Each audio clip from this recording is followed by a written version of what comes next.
I'm not starting now.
Good evening.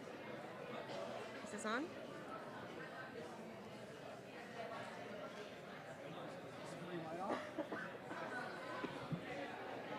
Yeah.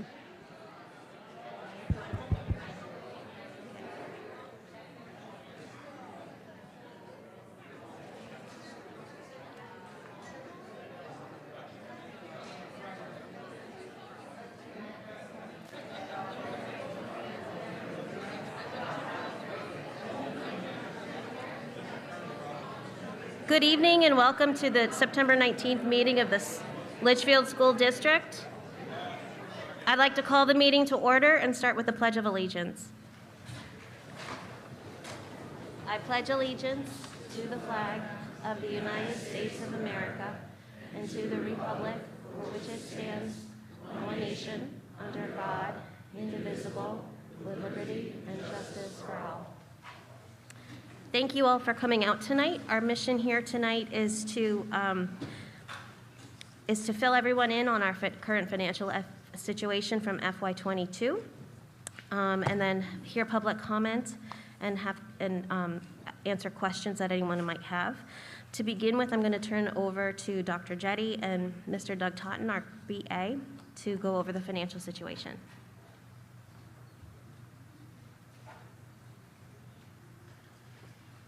Thank you, Tina. Good evening, everybody. So I want to just start off by explaining the exact situation of where we stand currently. So this was updated as of today based on the information that we have at hand. So basically, for fiscal year 22, the Capital Projects Fund, which is the way that we track any building projects that we're doing in the district, whether they're at GMS or at LMS or at CHS, that project fund had expenses that exceeded revenue. The amount that exceeded revenue was $1,506,471. And we need to make sure that we close that revenue loophole out, right? So we need to offset those expenses with revenue that we have on hand or funds that we have on hand. We have a fund balance from the year-end general fund that will be applied toward that amount. That fund balance is $527,947. And so that is something that will automatically be applied to offset that, that exceeded revenue amount. So what that leaves us with tonight, and I know that people have talked about the $1.5 million question, but the question tonight is actually $978,524. That's the amount that we need to cover and the action that we need to take this evening. So the purpose of the meeting tonight is to go over the details of the Capital Project Fund. So we want everybody here to understand how this occurred. We want to hear public comment on possible solutions that we have identified to address this. And we want to receive a final decision from the Litchfield School Board on how it chooses to cover the expenses remaining in the Capital Project Fund. So last Wednesday evening, I'm sorry, two Wednesdays ago, we had a public hearing on this. We posted that in the papers. We had a public hearing to receive input.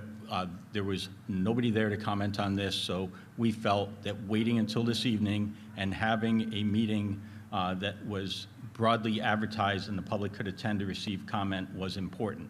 So the board has delayed taking action until this evening. And the other thing that's really important is tonight we're going to consider using previously appropriated funds to resolve the remaining expense of $978,524, therefore not having any additional tax impact during this fiscal year.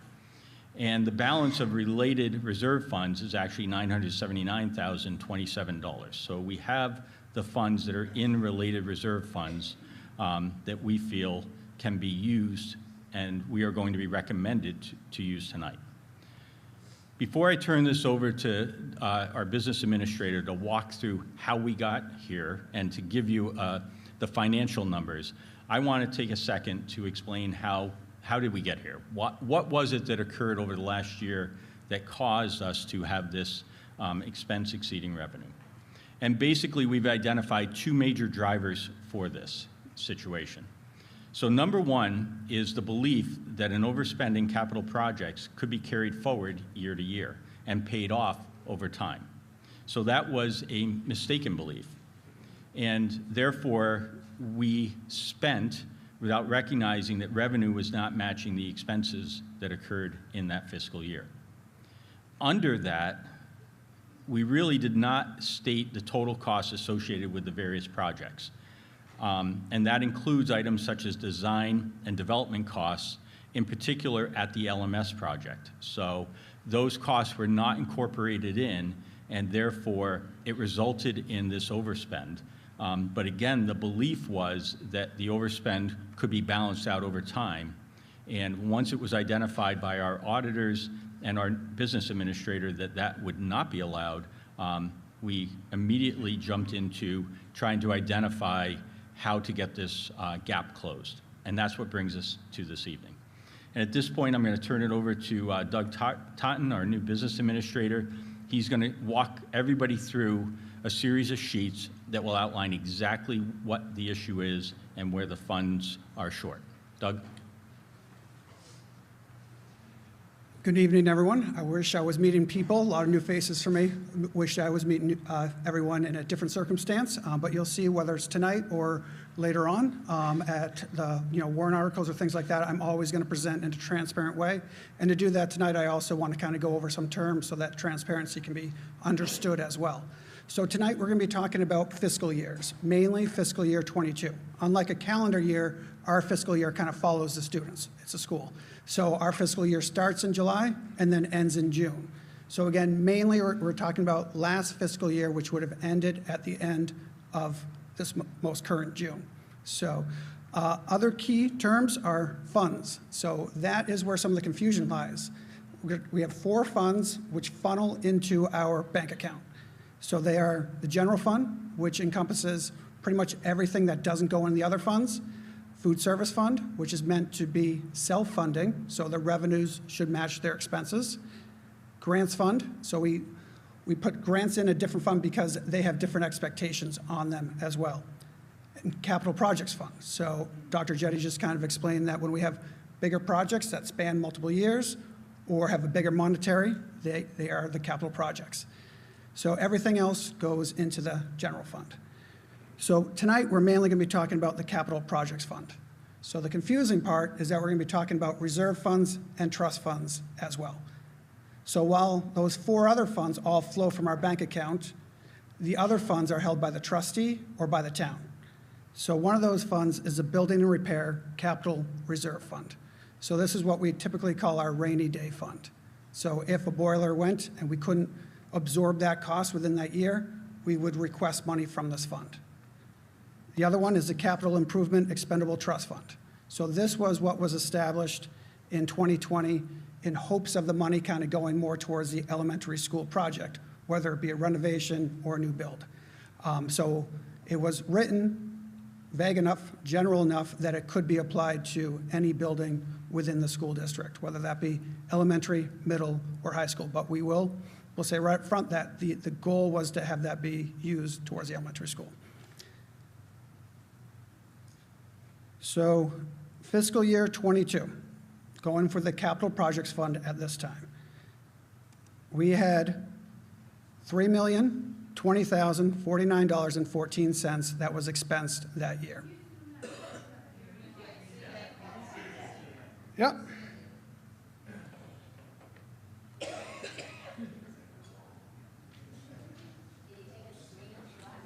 Wait.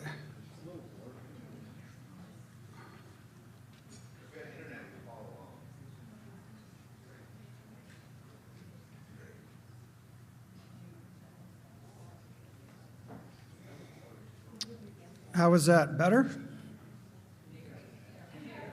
Okay. All right. So we had multiple vendors who worked both mainly at the middle school, but also on the elementary school project and district-wide projects as well. So the first vendor up here, and what you'll see is that we have things in orange and teal. So orange just kind of signifies the invoices we got before June work. And teal is June invoices, which we received in July. So ending last fiscal year, we did not know those, we knew we were going to receive those invoices, but we didn't know the amount of those invoices. So as you can see, there were several invoices that went out to Barker Architects. So Barker was a group that came in with other design groups underneath his umbrella that really looked at, does it make sense to renovate the elementary school? Does it make sense to build on that lot or the middle school lot? Or does it make sense to build on a new lot? So to do that, they looked at the land, they surveyed the land, as well as they had listening sessions in town, several of them which many people were able to kind of take part in. So from that came the decision, and again, that's we'll kind of go at a different point, came the decision to kind of build in a new lot. But these are the costs that were associated with those listening sessions as well as starting that design work for the new elementary school.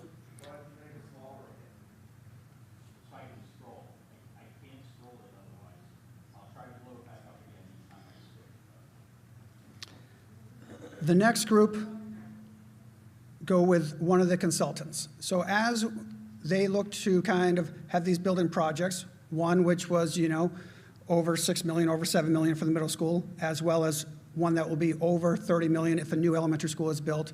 They wanted to make sure that the town understood that the need for these projects and things associated with them. So Niebling Consultants was one of the people that was brought in to help out with that. You can see the invoices for that.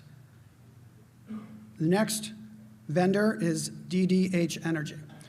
So he spent time kind of looking at how can we save money in the district with a new build, with renovation at the middle school, or just what are some other things we can do to save money.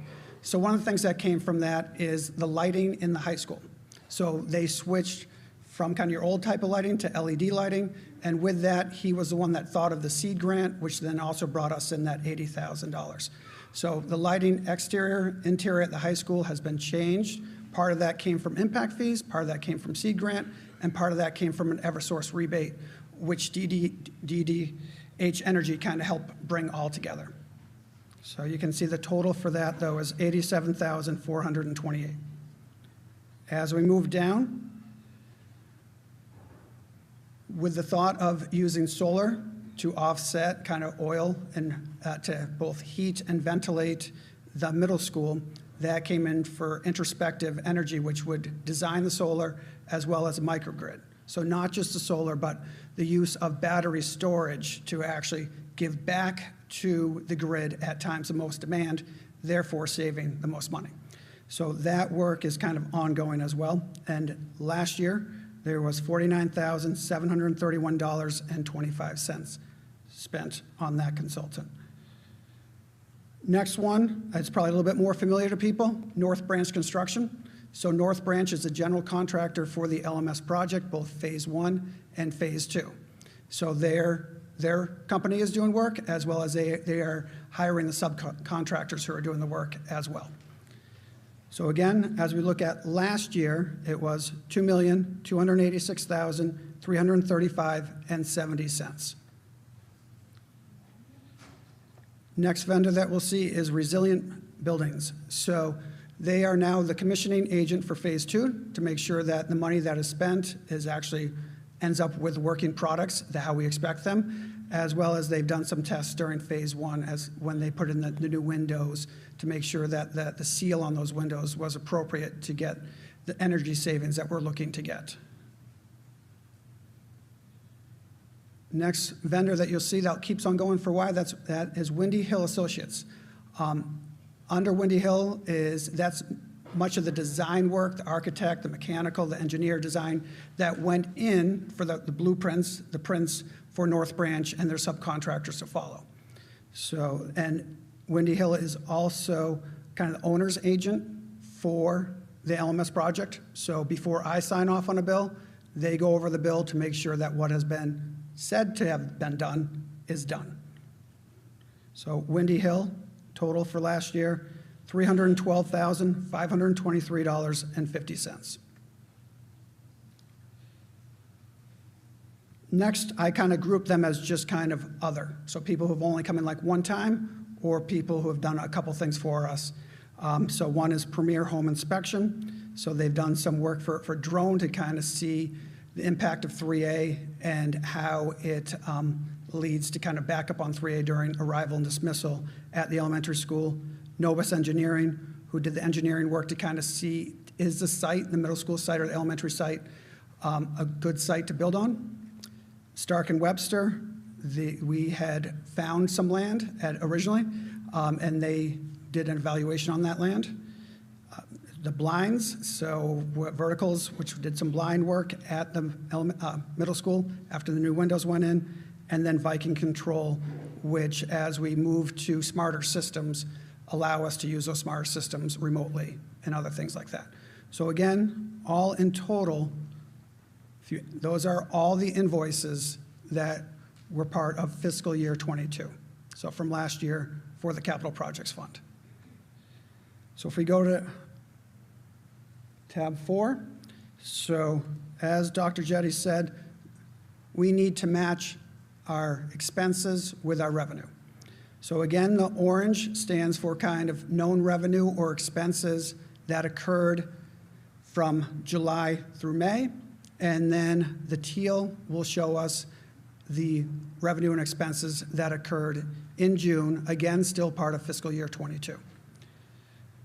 So as we scroll down, we'll see that we had revenue from a fund balance transfer from fiscal year 21, so the previous year.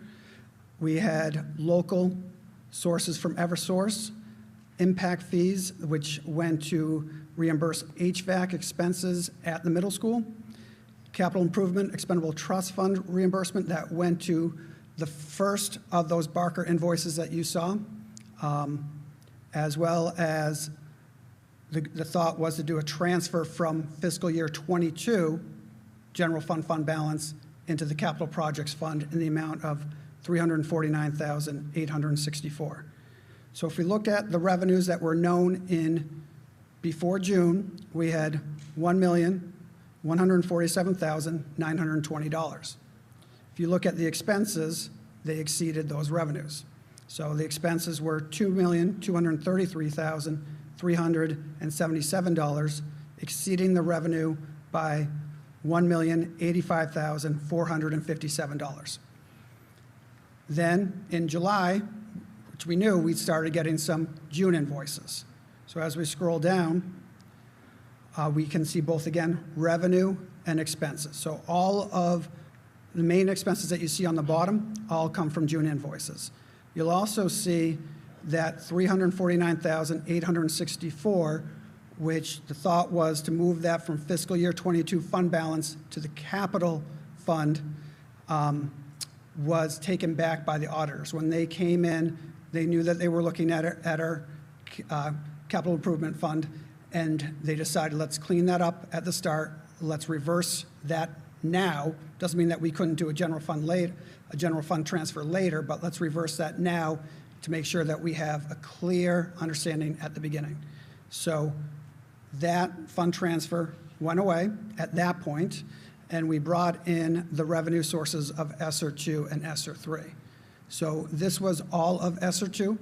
which was used on the middle school work, HVAC, and as well as a portion of ESSER 3. So as we went down, at the end, we had revenue of $1,513,578 overall, and expenses of $3,020,049. And that gets us back to that opening slide that you saw where expenses exceeded revenue by $1,506,471.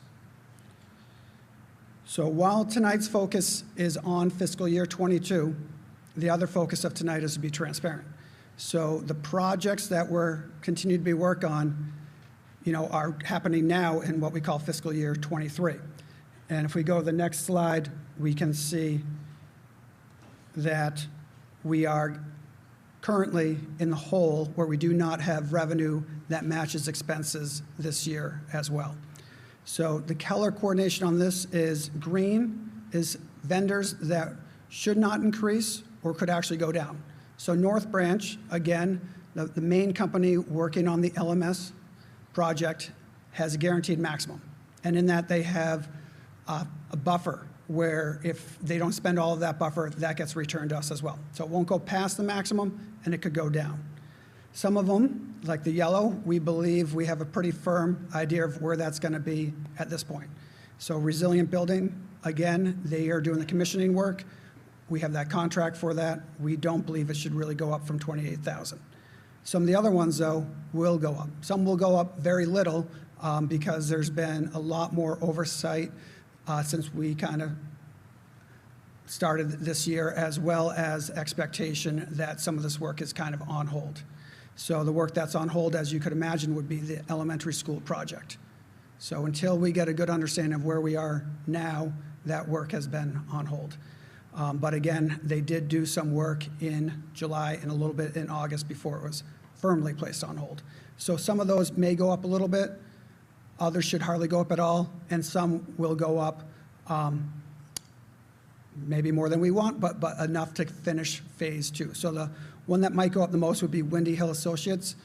So like a lot of other projects, the middle school project has gone past what we expected it to go in duration due to supply chain and things like that. So Windy Hill, which again is the owner's agent, which is making sure that we are getting what we're paying for, their time has just been increased and continually increased. So in order for us to finish the LMS Phase 2 project how we want to, which is it working, we need to keep paying them to make sure that that occurs as well. So we have our expenses, and then we have the revenue. So the revenue at this point is at $4.95 million municipal lease, which is through the Bank of America, which is solely for the purpose of Phase 2 work that North Branch does, as well as we use the remainder of ESSER 3 for the July North Branch bill. So this year, we have known revenue of $5,167,725, and so far, known expenses, again, they will go up a little bit, of $5,394,020. So leaving us in a negative of $226,295. So our focus tonight is on fiscal year 22, but this is where we are for fiscal year 23. Our goal, knowing that we are in the negatives, where our expenses, go over our revenues, is to make sure that our fund balance is more than the amount that we're at, so we don't come back and ask for any more money. So our goal is to tighten the belt a little bit in a way that education can still happen, learning can still happen, but we're not asking the taxpayers for more money. So we're using fund balance from this year, fiscal year 23, to take care of the expenses that surpass revenue. All right, so we are now going to transition back to Mr. Jetty for some solutions, and then I'll be back after that.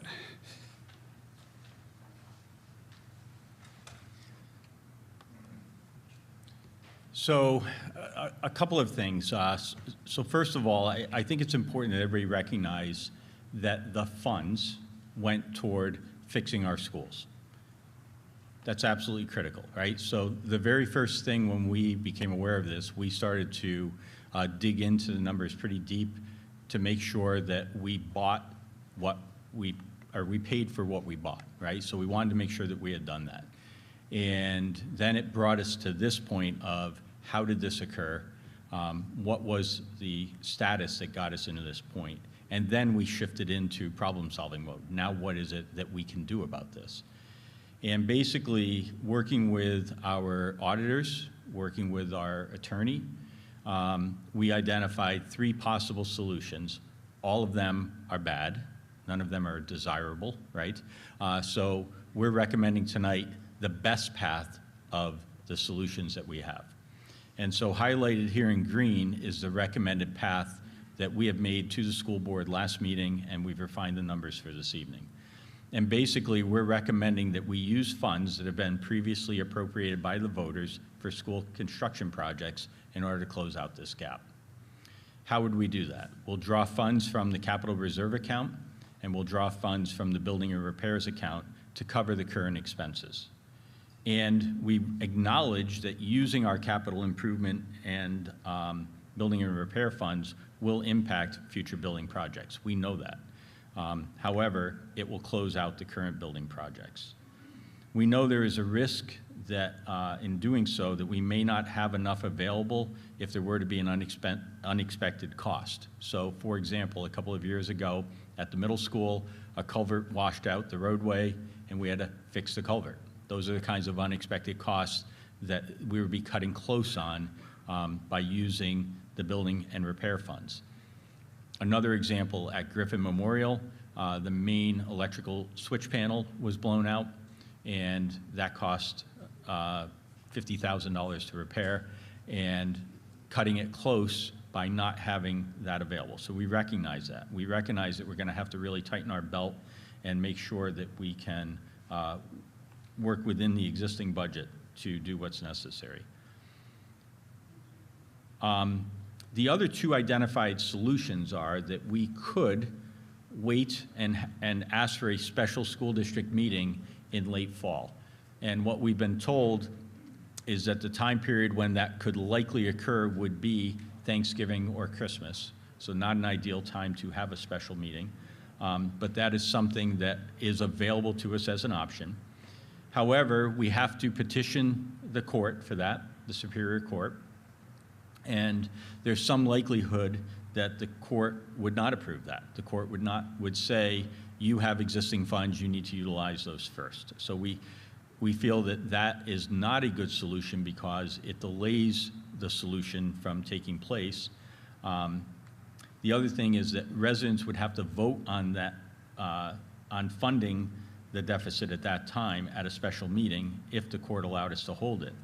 And we know that that will delay setting the tax rate. It would delay sending out tax bills, or they would come out with a supplemental bill to come later. Not a good idea. And there's also the risk that the town could vote no, which would force us back to solution A, right? It forces us back to the funds that we have in hand. The other solution that we came up with was to wait until March and to ask for a supplemental appropriation at that point in time. But our feeling is that the residents are being asked to vote on funding at deliberative and at voting day in March. At the same time, they're being asked to vote on a new budget. It's too much of an ask and too much going on. So we are not recommending that we go for a supplemental appropriation in March. And there's also the risk that the town would vote down that article. And if that were to occur, it sort of sends us back to where we are. So the path that we're recommending to the school board tonight is that we use the funds that have been previously appropriated by voters for school construction projects and that reside in the capital reserve account and reside in the building and repairs account. And that will cover the existing expenses and leave us back on being able to close out FY22 without any additional appropriation. So I'm going to ask Doug to come back up and walk through what that looks like so that everybody understands. And I think at the conclusion of this slide, well, are you going to do both? Yep. Yep. And then we'll be turning this back over to the school board chair at the conclusion of that slide.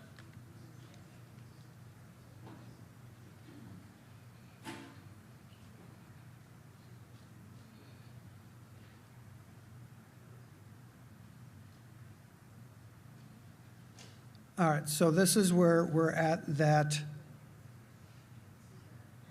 $1,506,471. So right off the bat, we are going to transfer over $527,947 of available general fund balance.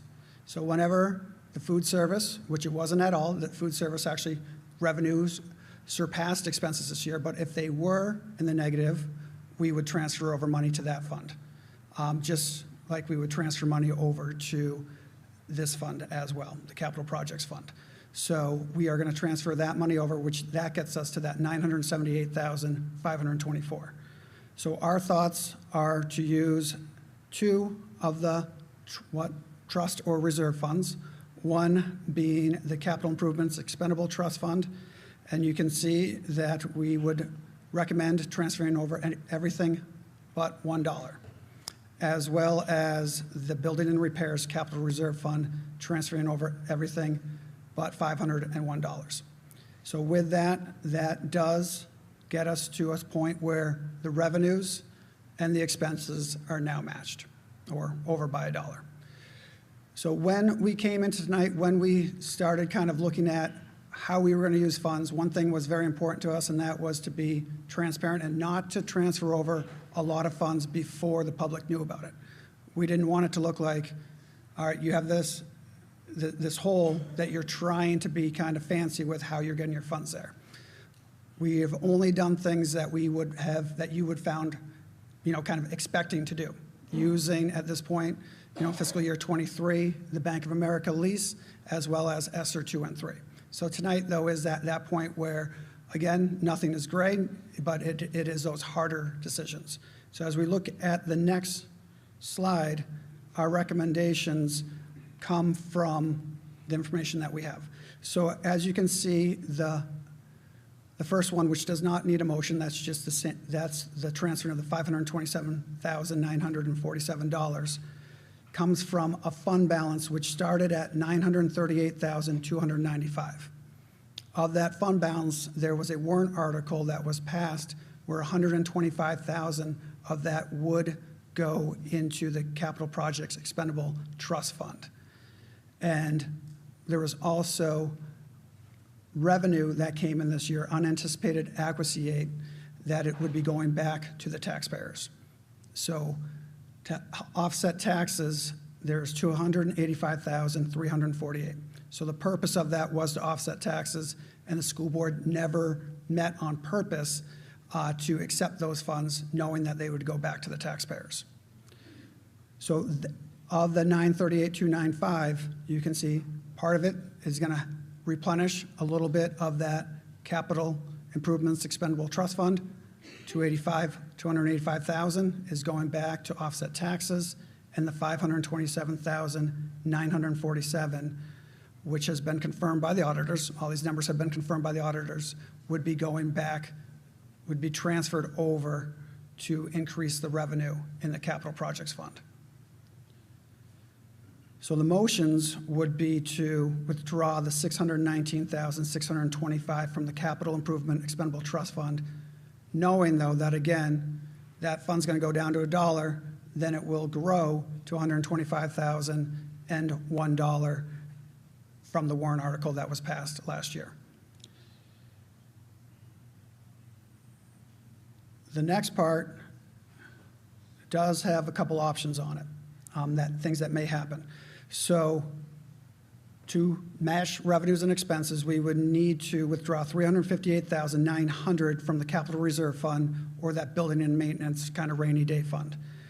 We have received verbal confirmation today that we can get reimbursed for the first phase 1 first invoice from phase 2 from North Branch from the municipal lease loan.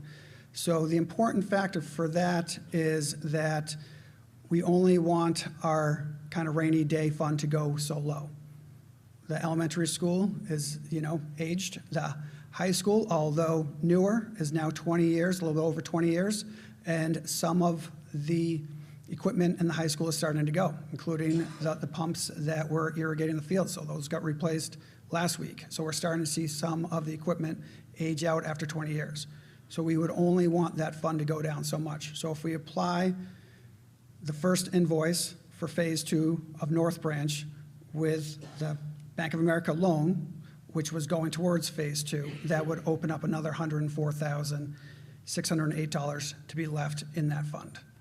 So another thing that we have gone in front of the select board is for reimbursement for impact fees, because as we do all this work on the middle school, it's going to benefit the people that are moving into town, just like the people who have kind of spent money on other things that have gone in the town. So they are, we went in front of them last Monday night, and we will hear either today or at a point later on whether that approval had been accepted. So if that approval, which was kind of the remainder of the LMS impact fees, $49,494, has been accepted, then instead of withdrawing $358,900, we would withdraw $204,798 from the capital reserve fund, leaving $154,603 in that fund for any unexpected building maintenance things that could arise. So these are our recommendations. They are recommendations because I think very simply, if a person or an entity finds themselves where they have expensed more than the revenue that they've brought in, that it's the responsibility of that person or entity to fix the problem without going back out and asking for more money. So that is why we have those recommendations. We do understand it is your money, and you put that money in our trust, and we want to start earning back that trust. So our recommendation is to let our funds cover those expenses so we do not ask for more money from the community. So I think at this point that kind of ends our presentation of where we are, how we got there, and how we want to solve the problem.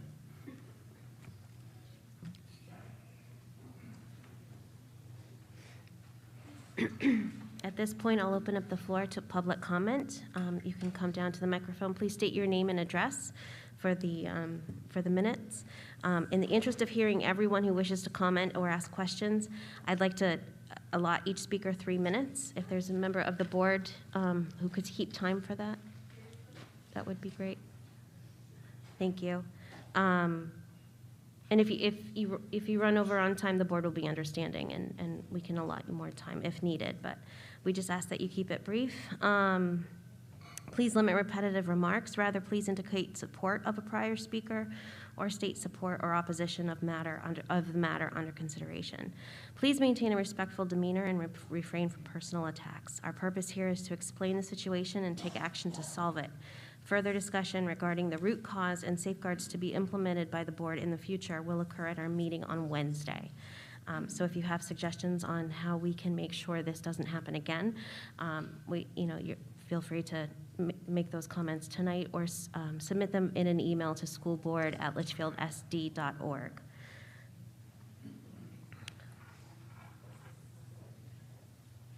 Go ahead.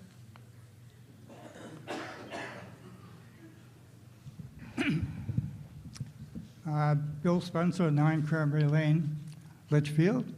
I wasn't really planning on speaking tonight, but I can't resist it. Just a couple comments. On the impact fees, I'd be amazed if the selectmen approve those, because impact fees are for increased capacity, not for maintenance work. And that's pretty well spelled out in the law. And if they do approve it, then they got a problem.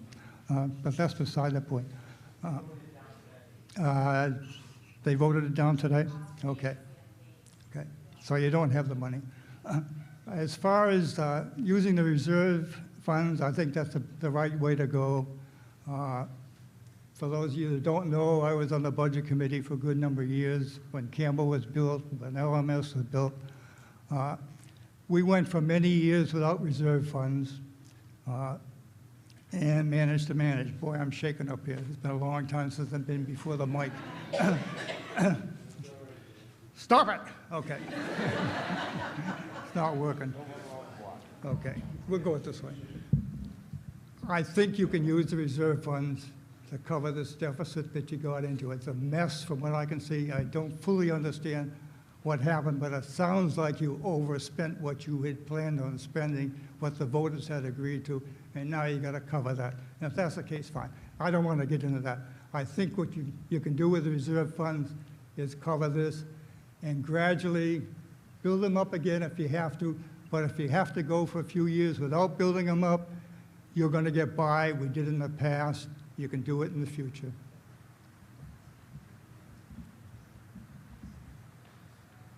I'm Matt Shoemaker, 20 Greenwich Road, and I think it's important to not only understand what we're going to do now, but I think a lot of people's question is going to be, how do we avoid this in the future? And so I think a two-part question that I have is, in terms of budget oversight throughout the year, can Doug and Dr. Jetty kind of explain, like, how do your jobs relate to, like, you know, overseeing these expenditures? And also just in terms of going over budget, how do we, you know, how much are we monitoring that throughout the year? So at what points could we anticipate catching something like this in the future?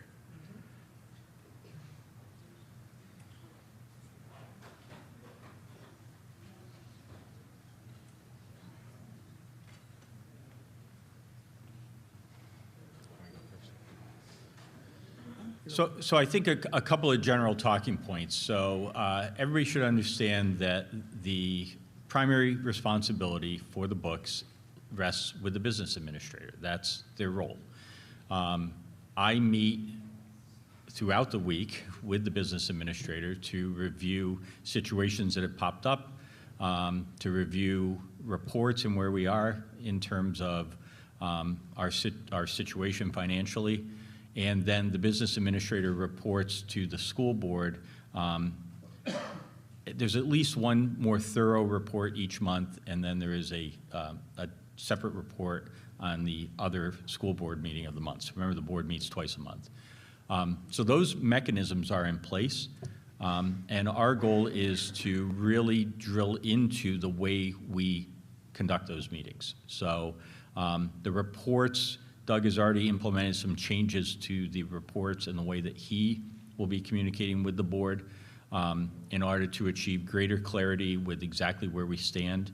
And I will be asking different questions of the business administrator going forward to make sure that I understand exactly where we stand.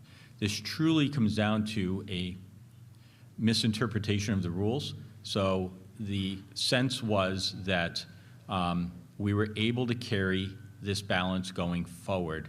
We could carry the overspend going forward. And it was that belief that led to the situation where we are. And so now that we have identified this, we're going to make sure that that never occurs again. And we're going to make sure that we are following all the proper procedures to make sure that that doesn't occur. Doug, do you want to talk for a few seconds and just explain in general what the responsibilities are of a business administrator and how you anticipate working with a school board and anticipate working with a superintendent going forward to make sure that this doesn't happen on your watch? So my three main goals when I became a business administrator was to help make sure that learning can occur. So not that just that students got taught, but learning could occur. So making sure they had the resources for that. And making sure that the adults in the lives of each of the kids had the resources that they needed to make a difference in those kids' lives. And the third, and just as important, was to respect each of the dollars that came in from the taxpayers. So I know that there are people out here who have kids in the school, and there are people here that don't have kids in the school. Each of your dollars matter.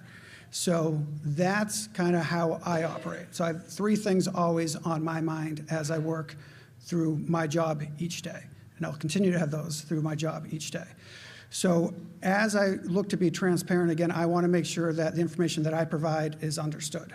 So during one of my first board meetings, I presented a packet, which I've done some revisions to, that kind of went into, again, what those funds are, how we want to think about them, what do we think about at the end of the year, and which funds can be negative at the end of the year, which funds can't be negative, and if they are negative, what do we have to do? So as I move forward, I'm going to continue to be timely in information and answer questions, hopefully in a thorough and transparent way. I think your second question too was, how do we make sure this doesn't happen again? So the problem that we're having is not with the general fund. It's not with kind of the fund that's been presented to the voters year in, year out. It's with that capital improvement fund that comes from the bigger type of projects.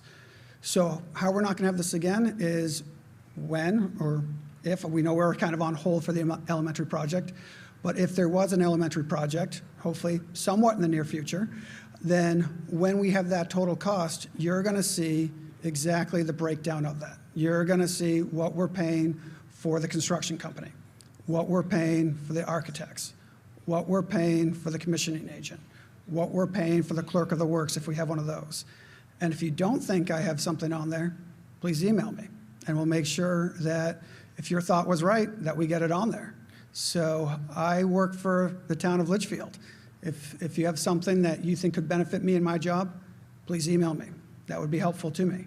So how we're not going to have it happen again is that you will kind of see the breakdown, the clear breakdown, and as you already have, you would have my email if you disagreed with that breakdown.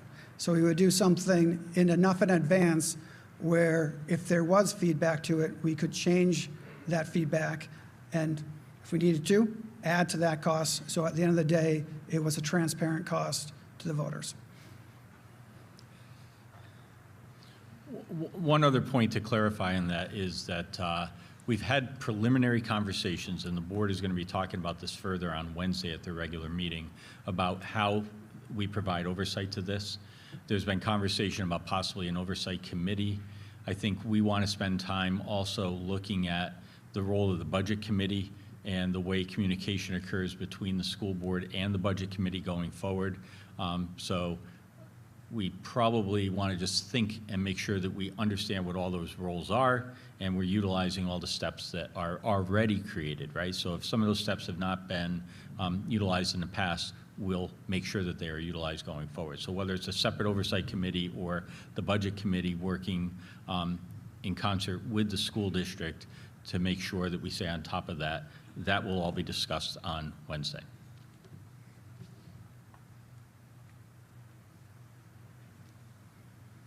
My name is Diane Plansky. Live at 144 Talent Road in Litchfield. I'm deeply disappointed. Welcome to Litchfield. I'm sorry we have to meet you this way as well. For you to say, Dr. Jetty, that the business manager was responsible and there would be where the heads rolled is an embarrassment to you in your position. You oversee that position. That is your job. We hired you to do that. Christina, as the chairman of this committee, your job and the job of the board is to oversee Dr. Jetty.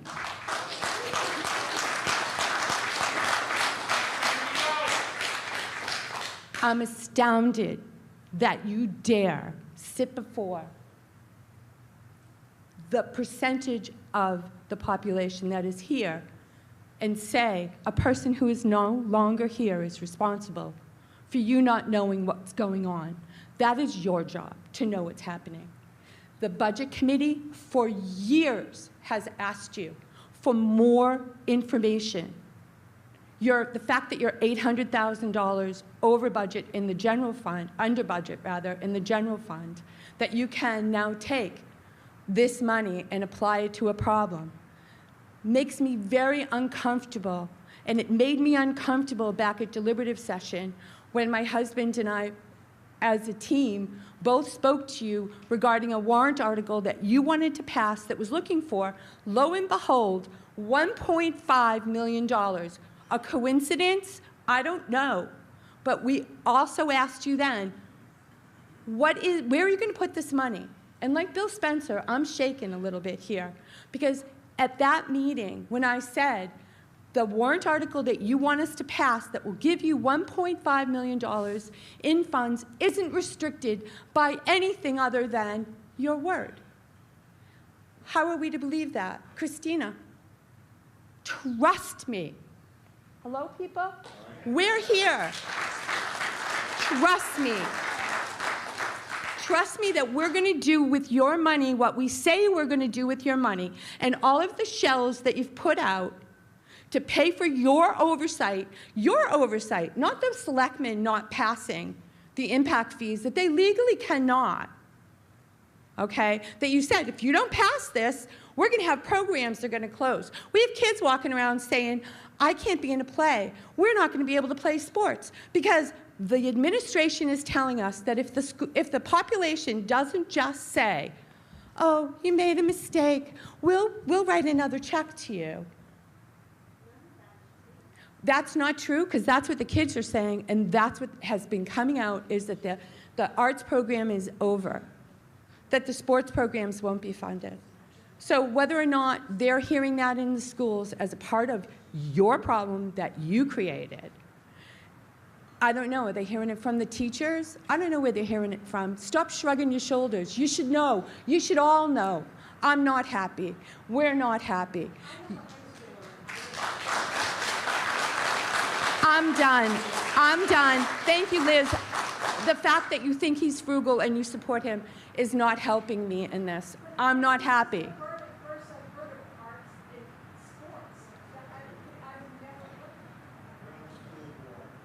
Thank you very much. You have a job to do. I hope you do yours. I do mine. Thank you very much. Liz, you got nothing to say.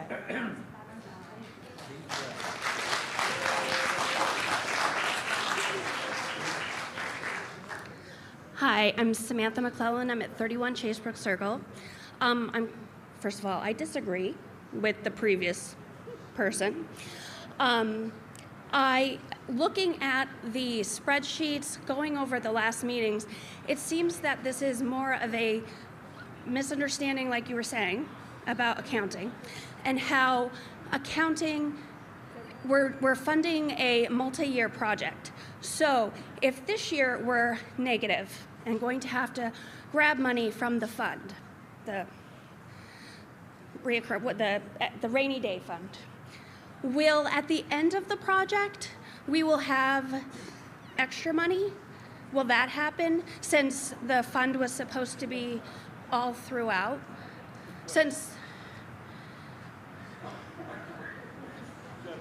Yeah, right. Well, because I mean, No, we will not have extra money at the end of the project. So the money that was said that would be funding through will still not be there at the end then? Or like the solar rebates or anything like that, that's all money that we wouldn't see till the end of the project anyway? So, well, I guess there would be part extra money at the end of the project. So if, and the hope is that the middle school goes to net zero. If it does go to net zero, there is roughly a reimbursement of, and I'm going to be wrong on this a little bit, but around $67,000 that would go to Litchfield upon us saying we are net zero. And then another same amount, again, I'm going to be wrong on this but it's very close to it, $67,000, that after a year of proving that we're net zero doesn't mean no energy, but it's below a certain percentage of energy use, then we would get another $67,000 from that as well. And then the solar rebates, because I know that's that's like 30%, correct? Yeah, so the solar rebates are going to a different party who is funding the solar to start with. So the solar design is funded by us, but the solar itself, what's going to be on top of LMS as well as the batteries, is funded by a third party. And the reason for that is that they can get the rebates being a private company, where we can't get those rebates being kind of a school. So there will be some money that will offset the cost of solar that we couldn't get as a school, and the hope would be to get some money back from that, as well as achieving energy savings year after year after year using solar. Okay. I would also just like to say that I understand, like, as a taxpayer, this is worrisome and nobody wants, to do this, but I also understand that this wasn't done out of malice or intent and that there was no stealing. I just think we need to say that, because there's a lot of people that are kind of rude here tonight, and I just wanted to apologize for that.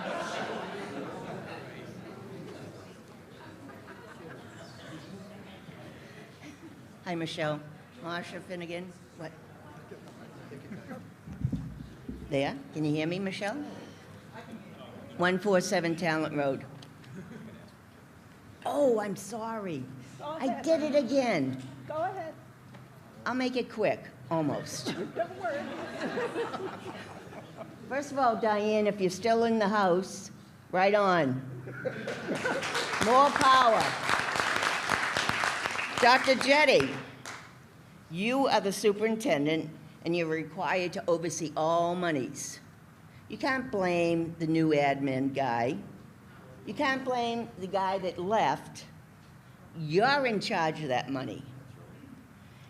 And you exceeded the budget. The budget you cannot exceed. It's against the law. And you did it. You broke the law. Now, I'm not one for making a ruckus, but when you break the law, I want to first know, is the police chief still in power? Or has he not left, has he left the house? Anyways, I would like to make a citizen's arrest on you for breaking the law. If I was running a business and I did that, the employees would kick me out of the door. So I think we either have to make a vote to kick them out or arrest them under a citizen's law. Citizens, yeah. Arrest. Citizens arrest, excuse me. And I'm not kidding. And you know I'm serious. Because there's so much bull going on in this place. One more time. And also, I would like to see you, as Dr. Jetty, stop running these school board meetings. I want to see the school board running the meetings. And I hope you're hearing me, school board. It's time to put down your foot and say enough is enough. This is our town. We live in this town. Dr. Jetty doesn't live in this town. And you, as the school board, should put your foot down.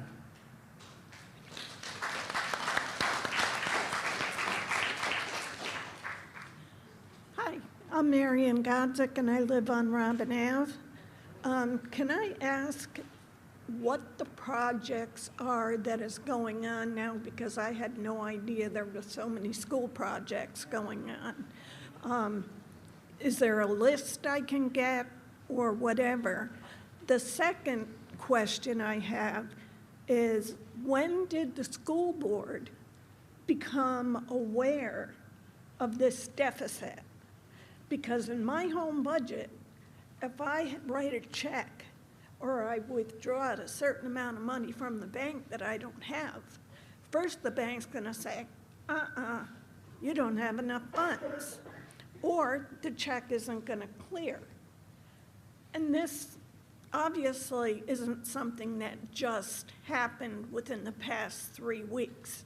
If it hasn't been balanced for the year 2022, then it's been a long time coming. Who looks at the books on a routine basis and starts seeing the money dribbling out of the columns? And it just doesn't happen overnight.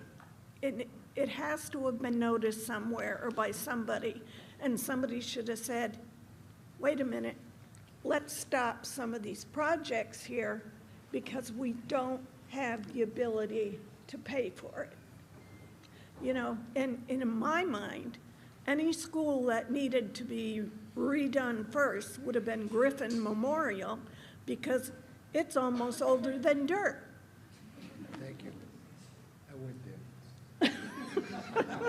I did too. She did too. But that's the point. You know, here we are looking at the high school that's 20 years old. And we're looking at a grade school that's how many years old? But, you know, we have to look realistically at things. And this has just been abominable at the way I look at it. You know, it's like my husband worked as a manager in business. He said, if this happened in our company, heads would have rolled right out the door, and somebody would have been hanging from a pole from not following what was going on. Thank you. So the best place to look for information on the projects is the website. There are actually 3 projects. So we've been doing work at Campbell. I know a lot of people think of Campbell as the new building. It is the newest building in Litchfield in terms of school building, but it's 22 years old. And systems start to fail at that point in time. So as Doug had mentioned earlier, the irrigation system stopped working a couple of weeks back. The fields died right out. It became pretty hard on the ground. And we found out that the pump's in the ground. And if you have a well pump at your house, you know that 22 years in, the well pump is no longer going to work. And so they pulled the first one out. It was dead as could be. That had to be replaced for $6,500. They pulled the second one out and said, it might start. You may as well replace it while we have it out of the ground, because it's also 22 years old and it was on its last leg. So those are the kinds of failures that start to occur even in our newest school. I agree with you that the school building that's in the roughest shape is Griffin. I'll also state that the community's been wrestling with Griffin for over 30 years in terms of what to do. There have been failed projects at Griffin in the past. And we have been trying to come up with a solution, and the board is committed to coming up with a solution, but that's going to be a much bigger ask, frankly, at Griffin.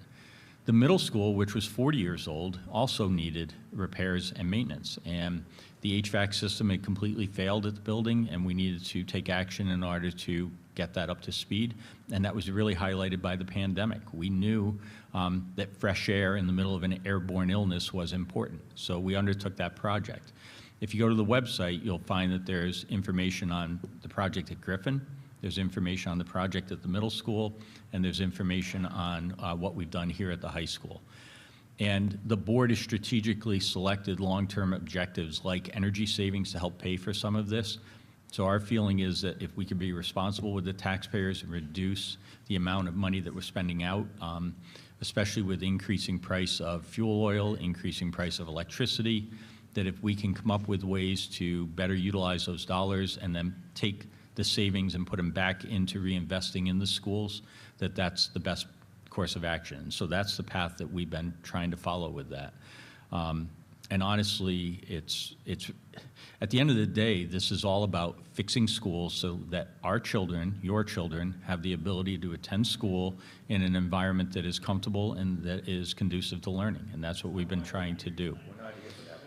So the question, I'm just answering the question. So the other part of your question was, what was the other part?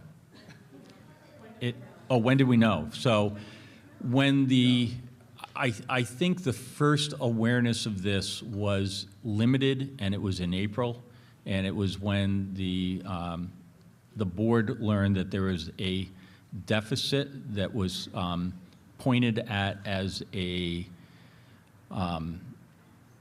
oversight relative to the security project that was done at the middle school 2 years ago. And we were told if we make an adjustment to close out this one oversight, that will resolve the matter. Then in May, it was reported as a bigger amount. And then in June, that's when we really became aware of the full amount of this. And so Doug started on July 1st. There was a little bit of overlap with late June, but basically the first awareness was April, and then it sort of mushroomed from there as we dug in deeper to understand exactly what was happening with it. So that's the rough timeline that sort of paints how we got to where we are. All right. Good evening. My name is Andrew Cutter. I am a school board member. Nice to see so many in the audience tonight. I am up here on public comment because there was a change to tonight's agenda that the majority of the board was not aware of. I had actually asked for school board comment at the end of tonight's agenda, which was removed, as well as the ability to change any additions to tonight's agenda. So here I am. My address is 6 Moose Hollow Road, and I have some prepared remarks to read to the board and to the public this evening. As the board is aware, we are governed by New Hampshire Revised Statutes Annotated, RSAs, specifically 32, which is the municipal budget law. Given the facts presented this evening, in my view, the administration and board are in violation of RSA 32, with special attention to the following sections being applicable. 32.7a, appropriations for capital projects. 32.8, limitation on expenditures. 32.10, transfer of appropriations. 32.11, emergency expenditures and over expenditures. 32.12, penalty. 32.22, review of expenditures. 32.23, initiation of removal proceedings. Additionally, there are apparent violations of the New Hampshire Department of Education 302 administrative rules. The administration and the board have failed the residents by not adequately overseeing accounting-related expenses to capital projects. To use a recent phrase from Budget Committee member Kerry Douglas, this is most certainly a tangled web of accounting principle misunderstandings. The deficit is also a result from not tracking expenses against specific revenue for projects being performed. At the September 13th Board of Selectmen meeting, the superintendent stated, and I quote, "There has never been an attempt to be non-transparent." The fact is, budget and related expense information was, with purpose and with intent, withheld from the Budget Committee. It was withheld from me for years, and it continues to be withheld from the Budget Committee today. We all know this is true. Member of the Budget Committee knows this is true, and I can't help but wonder, had the information been provided, had we received expense information sooner, if it would have led to the deficit being identified far sooner than now. My question to the chair is, what else is hiding? What else don't we know?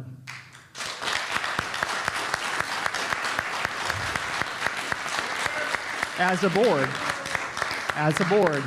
we have the profound responsibility to get this right. We can do this. We collectively can do this.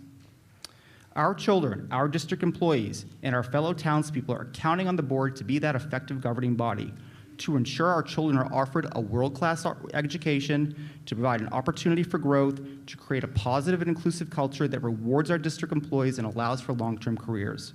Simply stated, we need change, and we need it now on this board. As a board, we need to do better. Accountability needs to be held.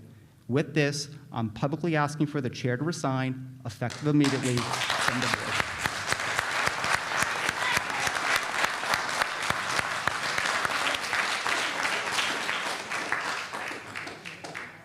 The answer to your question, Andrew, is I have seen all of the information that you have seen. The rest of the board has seen the information that you have seen. The Budget Committee has seen the information that you have seen. You are a member of a 5-person board, and we all take responsibility for not seeing this sooner or not asking the burning questions that we should have asked. Our focus at this point needs to be in moving on and moving forward. That said, I had prepared a statement to resign this evening, not because I quit or because I'm not strong enough to take this. It is because I cannot seem to get this board united to work together and to improve the school district.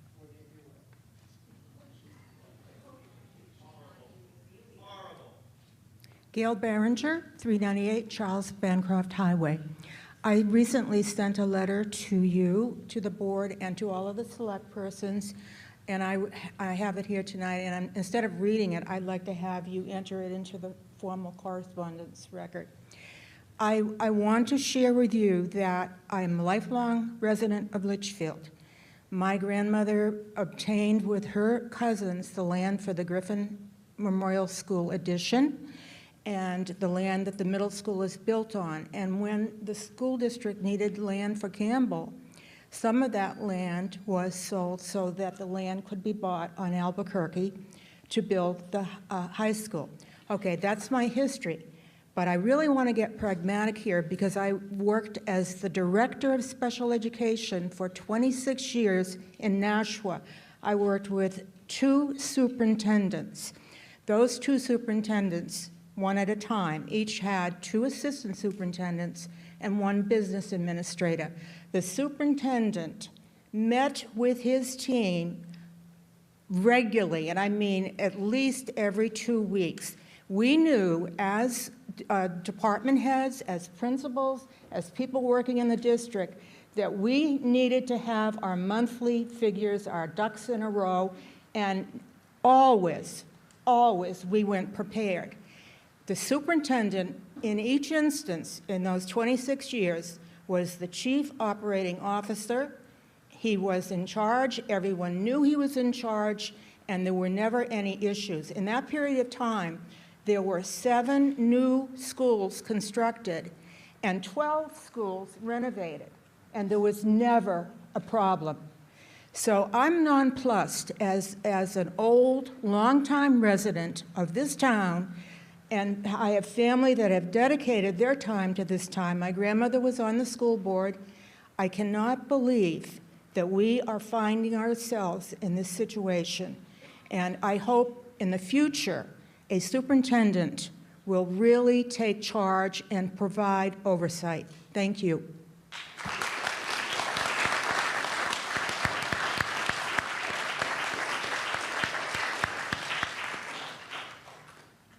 Ray Peoples, 205 Charles Bancroft Highway, Litchfield, New Hampshire, as you all know.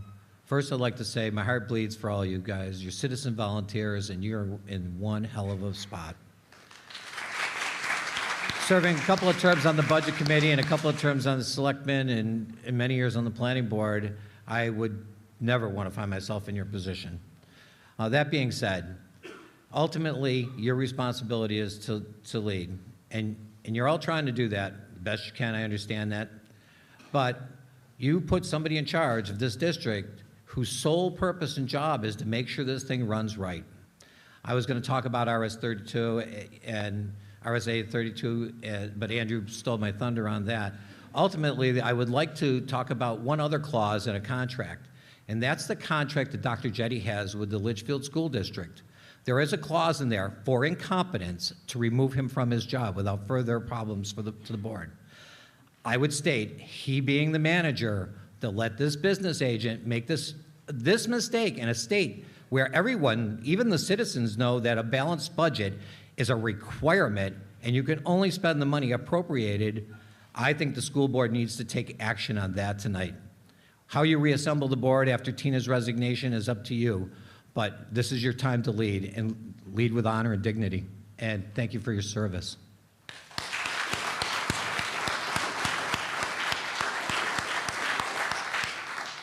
Joe Cabral, 7 Brickyard Drive. Doug, I feel bad for you. You walked into a pile of doo-doo. Okay? But the rest of you, failure, failure, failure. This school board needs to go. I don't know about you people, but I think it's time for a whole new school board because they are not doing their job. I'm sorry.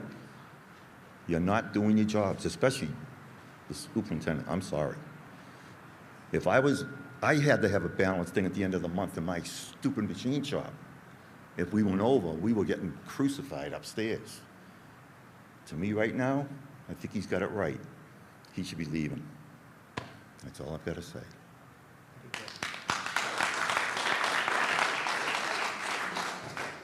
I'm Amber Flint. I'm at 123 Hillcrest. I have 3 kids, or 5 kids, all in all the schools.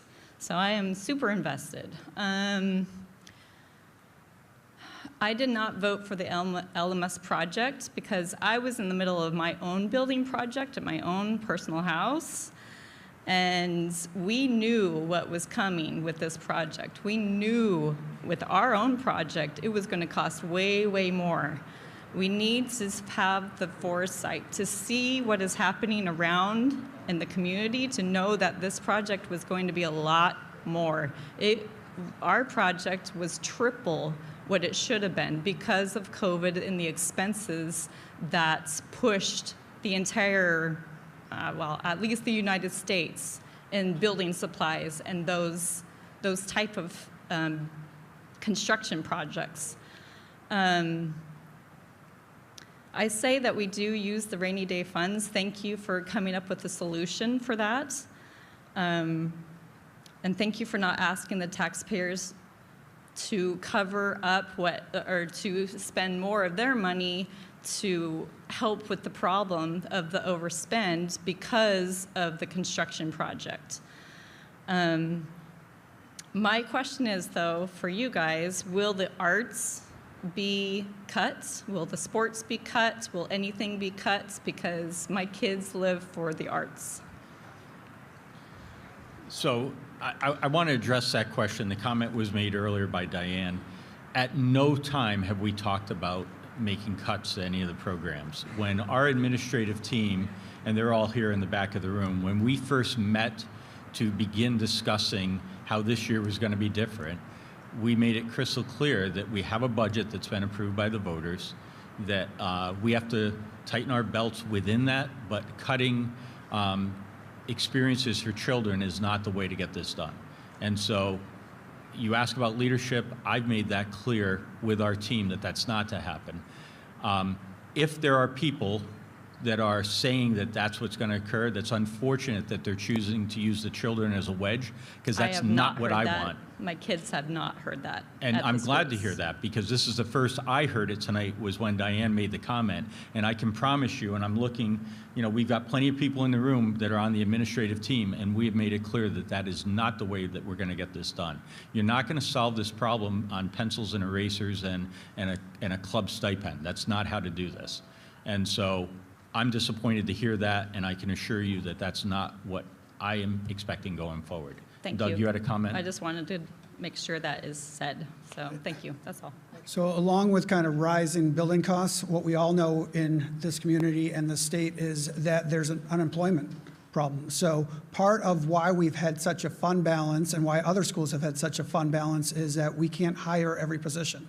In Litchfield, you truly have been lucky where you're able to hire quite a few teachers this past summer. If you read the newspapers, other articles, there are schools that are starting without teachers. But we haven't been able to hire every position. We haven't been able to hire all the assistants, paras, who do great work here, as well as custodians and other positions as well. So as we look at kind of our fiscal year 23 and not having that revenue, and the reason why we haven't felt like a need to go to a budget freeze is knowing that we have open positions now. When they come out, you'll see 8 positions here open, 5 positions here open. All of that is money that's not going out. We would prefer to have those adults in the building, but we cannot find people just like other schools. So we have not mentioned a budget freeze that is going to occur. Might it occur at some point if we start hiring people? It might, but at no point have we said budget freeze at this point. And if we did go into a budget freeze, it'd be a mindful budget freeze where learning can still happen, experiences can still happen, because these kids, they deserve the school that you guys all want it to be as well. Scott Taylor, 6 Lilac Court. Agree that with Plan A, we do not have to pay any additional taxes this year. However, that rainy day fund does need to be replenished at some point. What is our future tax impact going to be in future years to replenish the rainy day fund that we're using today to solve this problem?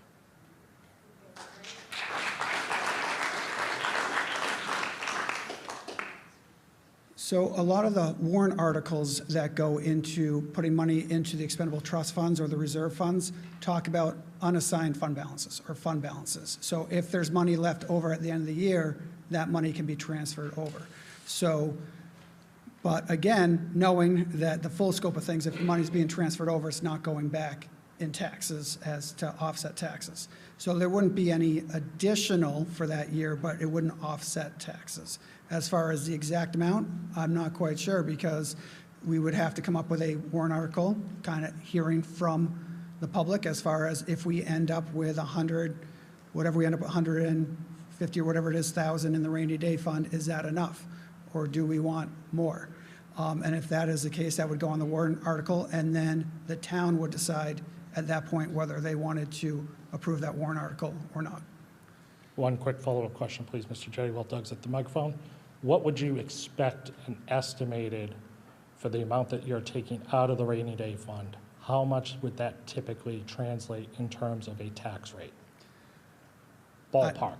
I Are do we not- talking 10 cents, 20 cents, 50 cents? I do not know. Okay. Is there any way we can get that answer at some point? Yes. Thank you. Yep.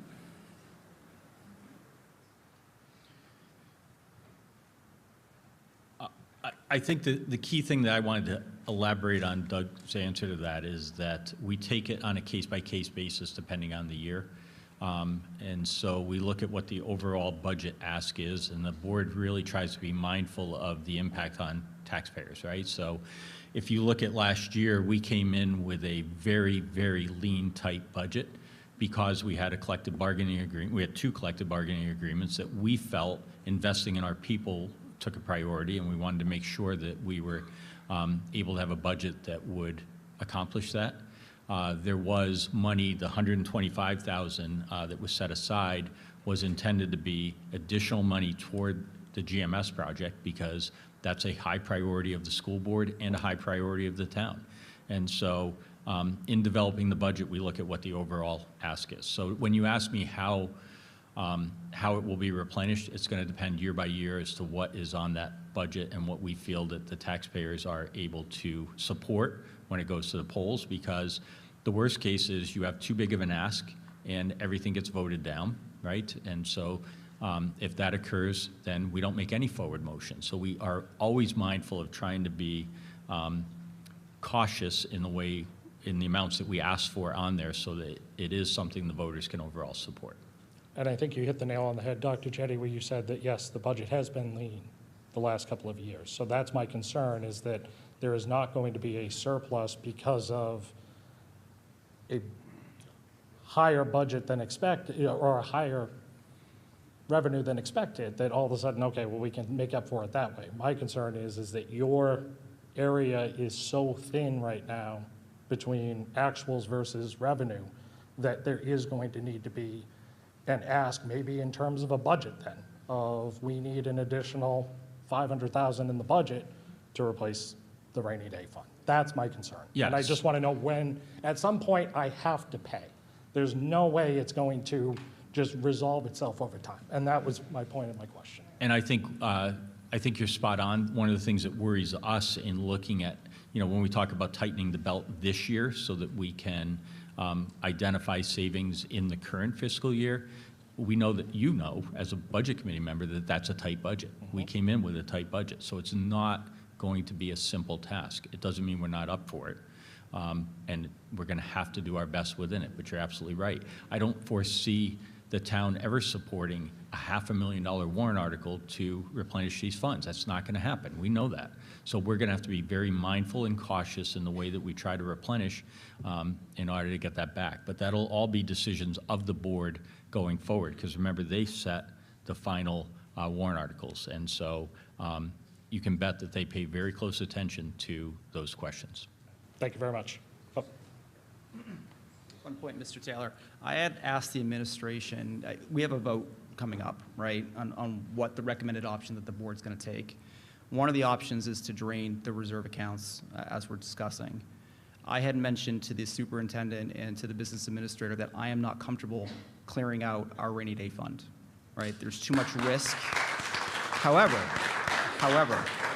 there's a however here, right?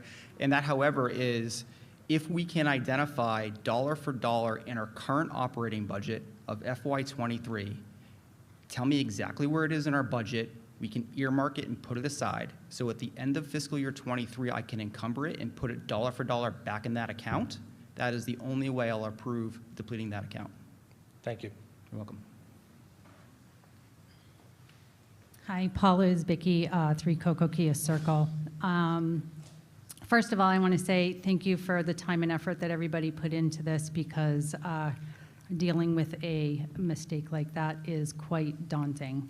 I'm sure you're all biting your tongues at the things you would like to say and you would like us to know, but I know you can't. Coming from an education side, I'm sure your lawyer right there is telling you not to. So all the answers that we want, I know we're not going to get. I would also like to say that I support your decision on what to do going forward. I do want to put something out there that just the general feel, and it's just so disappointing that we can't even come up here together as a school board and make a united front. That speaks to leadership, and I respect you very much, Dr. Jetty. We have had our disagreements, but if I do, I go right to you. I'm not going to go on Facebook. I'm not going to go anywhere else, and I respect that. And whether we agree or disagree, that's fine. I can live with that. What I can't live with is the battling behind the scenes and coming up and pretending like we're all in a front, because it's just petty and ridiculous, and you're all professionals, and it should be better than that.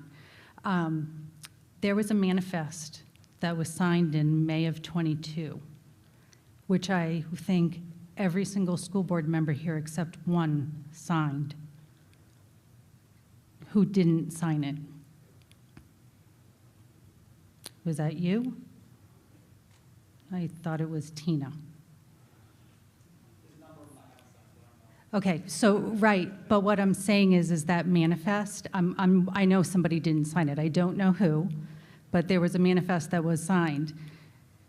One person didn't sign it. There was obviously a problem. That person didn't sign it, so what came of that, right? That is something that is public, that anybody can find, and that manifest goes to the school board, and it goes to the budget committee, so the budget committee can review it. And my point is that whether you want to admit it or not, everybody here had a chance to own the problem. You're a team. You all have an ownership in the problem, so to point a finger at two people, which I'm sure everybody would love to do, and it's easy, and you're the easy punching bags, that's great, but you all own that, whether you came on 2 months ago or 2 years ago. We all own that. We have all access to the documents too. I'm ticked that I wasn't more, didn't have 50 hours in a day to look at it either. The fact of the matter is there's a problem. We're never going to find out what really happened, just so you know. It's just, that's life. That's the way it's going to go, because you can't put anybody under the bus and you can't throw names out there, because I don't want my taxpayer money now going to the lawyer who has to, figure that all out. And then we've made a decision on what we're going to do going forward, so here we are going forward. I just hope that whatever changes you make as a school board, or whoever decides to run, because I know you think it's easy, but when you sit back there, it's not, just get together. This town deserves a heck of a lot more than this pettiness that has been shown by the board. So get it together, because obviously things are falling through the cracks, and that's very aggravating to your taxpayers out here. That's all. Good.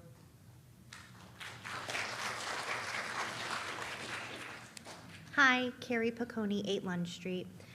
I just agreed with everything she said. You all have to own it, even you. I'm sorry, but you do. You're on this board. So to point fingers, it's not going to solve the problem. What's the school district total number of students? 12. Okay, 1,200, and there's only 5. I'm not going to run for the board, not a chance. So thank you for doing it, and thank you for your work. Thank you for coming up with a resolution, and stop pointing fingers and just fix it. Thank you. Hello, Jim Norton, Woodhawk Way. Tina, it saddens me to hear that announcement, and everyone really needs to understand our school's got a lot weaker now that Tina has left this board, so thank you for all the time. Oh. Okay, then our schools are much better off. Thank you very much.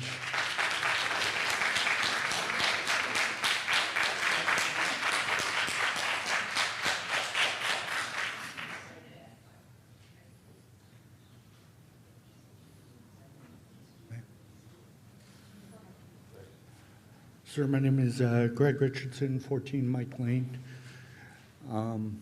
I have two comments. One, Christina, thank you for taking responsibility. And, not saying you are personally responsible, but taking ownership of it. I applaud that.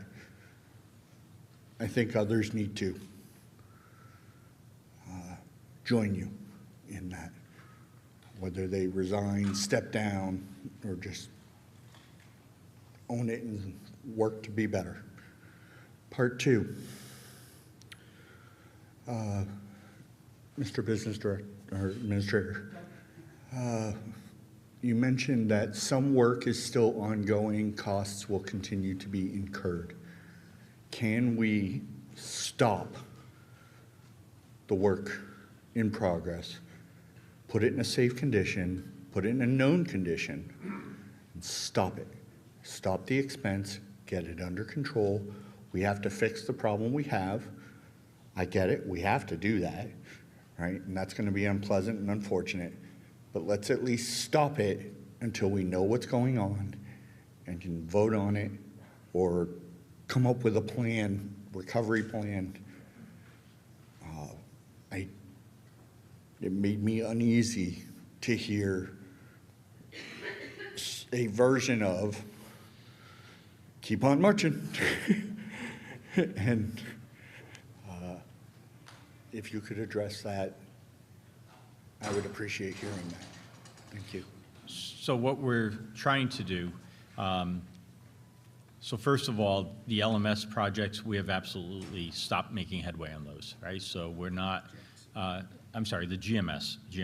Thank you, I misspoke. The GMS project. So we're very, very carefully monitoring any expenses related to that going forward. There's some that is a little bit unavoidable because we applied for state building aid, and we need our architect team that helped to submit that application to be engaged with trying to secure state building aid for the community. So we're not going to be foolish and stop things that could lead to expense or revenue for us down the road, right? So, but we're going to very carefully monitor where we are with that project. In terms of LMS, at this point, the project's been bought out. So North Branch has ordered their, the HVAC equipment is all on site. It's I shouldn't say all. There's some that is still due to be forthcoming, but under the contract that we've signed with them, it has been bought out. So what we need to do is deliver the project as promised to the voters, and make sure that we do that at or under budget, hopefully under budget, so that we can have any return that's available. But I don't see any way that we can limit the LMS project, aside from making sure that there are no escalating change orders. That's another piece, is we can make sure that we're not adding to that project beyond what was budgeted. But Doug? So also with the LMS project, they've been taking it in phases, so chunks of the building at a time. So it went from, and correct me if I'm wrong, a building that relied on oil for kind of heating and ventilation, well, mainly heating, to a building that is now using mini splits, ERVs, that are trying to kind of recycle the air, kind of use the energy of the air to kind of keep it heated or cooled, as well as the mini splits, which can produce heat or cool. So if we stop the project now, we'd have a chunk of the building on the new stuff being tied into electricity, chunk of the building on the old equipment being fed by oil.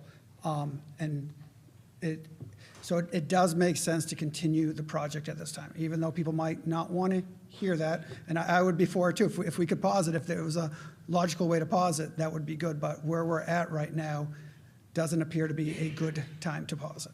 So can I ask a question? How much more money are you expecting to spend on this then? So the North Branch contract is guaranteed maximum. So North Branch won't go higher. So it's really Windy Hill, which again has our owners, agents for that project, making sure that the money is spent wisely and that the work is done, as well as providing the design. So if something does need to change, they're providing the input, the design that the subcontractors then work off of. So we are in the midst of talking to Windy Hill to see how much they think that they still have left on that. And those change orders will go before the voters to vote on? Change orders don't typically go in front of the voters to vote on. When you're in a $1.8 million deficit, I would think that you would need to request additional funds for that? Nope, so again, our goal is to use fund balance from this year, not to go into budget freeze, but knowing that there are positions that won't be filled, use that money for these expenses, and not to go back and ask for more money. Sorry for interrupting. I was just adding to it. I will. Susan Haley, 60 Pilgrim Drive. Did you have a follow-up point? Just a brief, I'd like to request, I'm not your kind of administrator, but as these projects come in and this future work comes in, I would request that you would evaluate an exit strategy.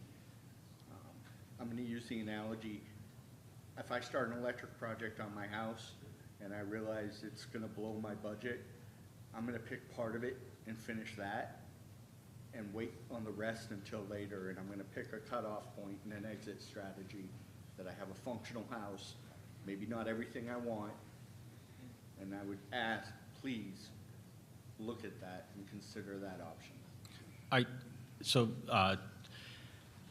It'd be helpful, I think, if people knew that we sit in a weekly meeting with the team, the North Branch team, to monitor the project. That involves the school, principal, Doug, me, and we are literally doing what you're asking, right? So we are monitoring all the aspects of it. We've had people who have come to us and said, can't you cut the solar array out of the project? The issue is the solar array is not part of the project. The solar array is a power purchase agreement to come later in the year, and that is not, those aren't expenses that we can eliminate at this point. So, and to Doug's point, you go back to, if you remember when we discussed this with the voters back in March, the oil tank in the ground needs to be removed. It hasn't passed its inspection. So the idea that you stop and then you keep putting oil in a tank that the DES is not going to continue to permit is problematic. So there's all these little domino effects that this is at LMS. And so there are all these little domino impacts that you sort of have to manage and keep track of. So this is why we have to have those weekly conversations and monitoring of the project to make sure that we stay ahead of it.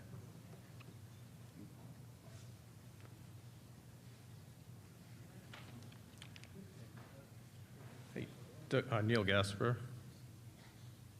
I'm ringing a bell. Neil Gasper, 1 Evergreen Circle, Litchfield. Doug, my question's actually directed at you. Could you put those funds up again on the screen there that you guys had for proposed solutions?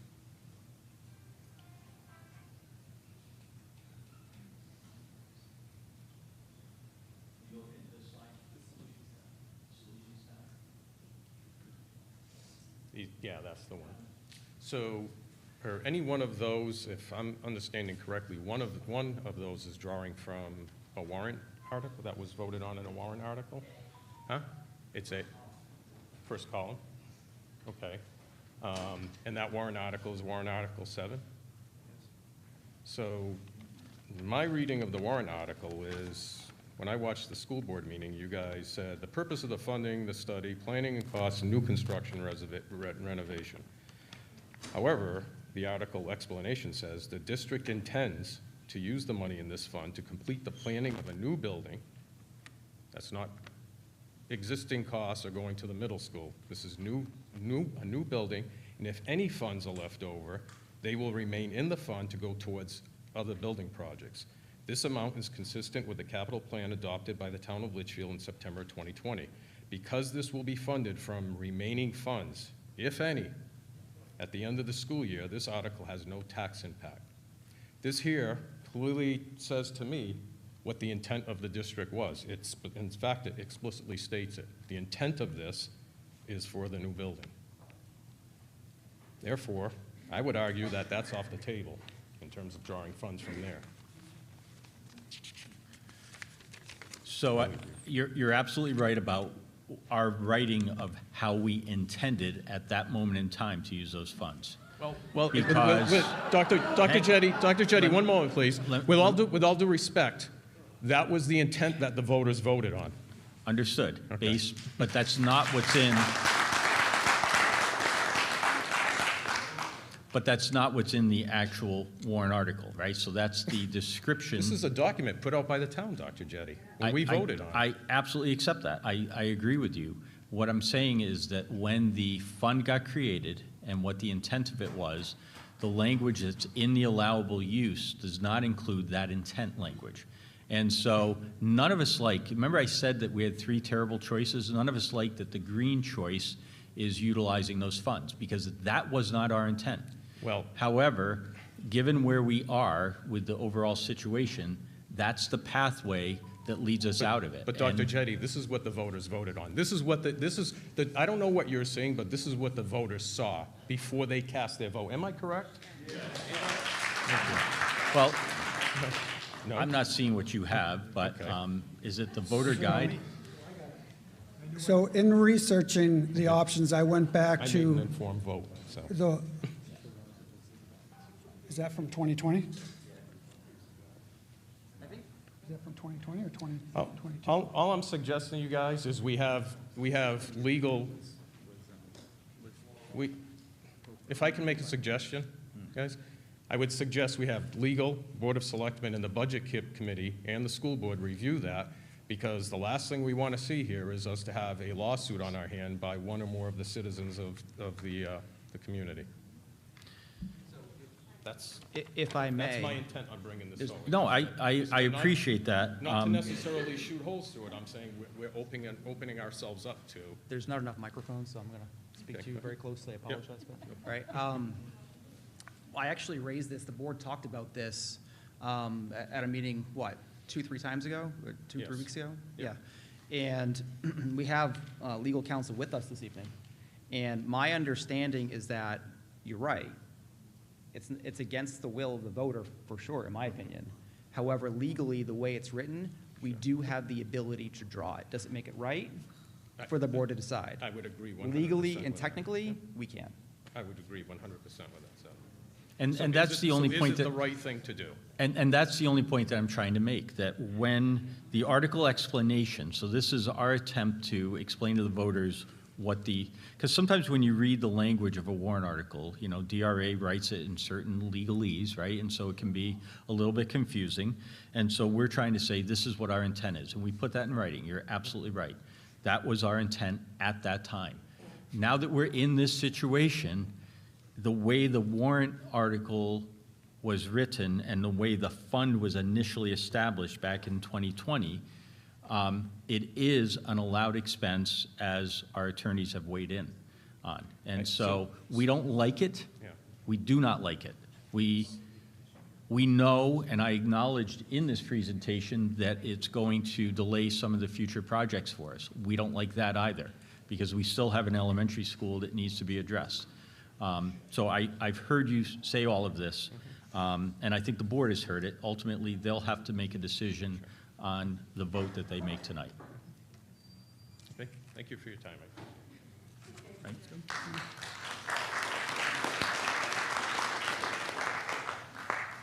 Hi, Susan Haley, 60 Pilgrim Drive. I have a lot of mixed feelings being up here, but let me preface it by saying that I really appreciate the fact of all your service that you've done here, but I also would like to bring up the point that there is a deficit of close to $1.8 million, and there was gross negligence here, one way or the other. The fact that you are now meeting together over this last couple of weeks over, the LMS fund, it's like, was that happening back in April? Were you reviewing this on a weekly basis like you are now? Would you have not realized the funds were being overspent at that point? Or is this a new process that has come up due to this? Okay, so my expectation would be that you would have seen this coming a long time ago with that. But also, there's another piece of information which I've heard the LEA asked a number of times for transparency regarding COVID funds, but to my knowledge, have not received the information. So under RSA 91A, right to know, I would like that information to be made public of how these COVID funds have been spent in the district. And also, it comes down to understanding who is taking responsibility and accountability for this deficit. The RSA laws have been laid out, RSA 32, and to me, and this is quoted, based on the job description of the superintendent on this district website, is that the superintendent is responsible for ensuring that the schools are run according to federal, state, and local laws, as well as the policies and desires of the Litchfield School Board. Act as chief officer in charge of finance, exercise administrative judgment, and authority to meet the goals of the district and the wishes of the school board. Also act as a professional in all manners relating to official duties, including but not limited to upholding the laws governing the position, as well as the directives, policies, and wishes of the board. And based on this, the responsibility is to uphold the laws governing this district. And then there's, you know, the RSA 32 laws that we're talking about. And as far as I can see, none of that was done. And it's very disappointing. And it puts all of us in a really difficult situation. Do we want to see these funds drained? Absolutely not, because something happens, you're going to come back to the taxpayers. And in this climate right now, I don't think anybody can really afford it. And then you might not be taken away from our kids, but then we do. We have to cut our costs in what we give our kids. And I don't appreciate that. That's all I got to say.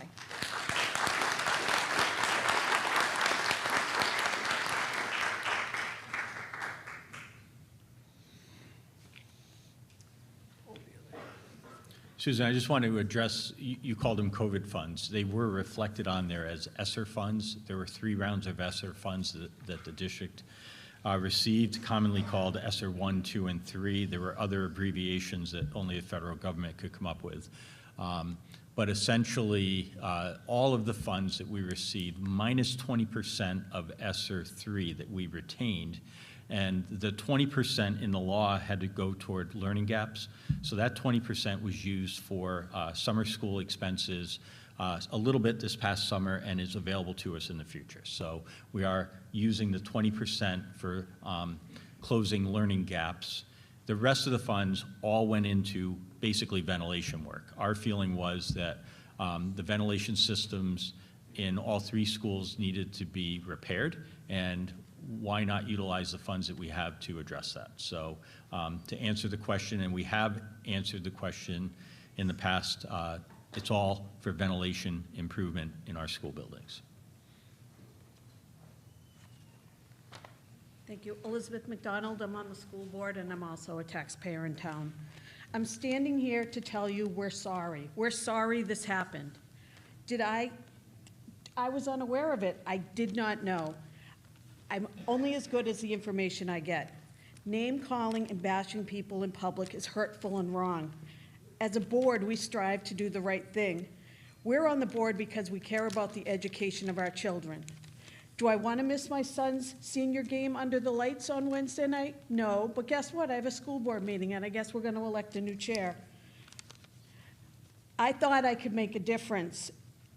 Do I wish I was in the hospital right now holding my dead father's hand, my father as he's dying? Yes, but this is so important after all of the stuff I had to read on Facebook that I'm here now to clear my name, and all I want is the best for this town.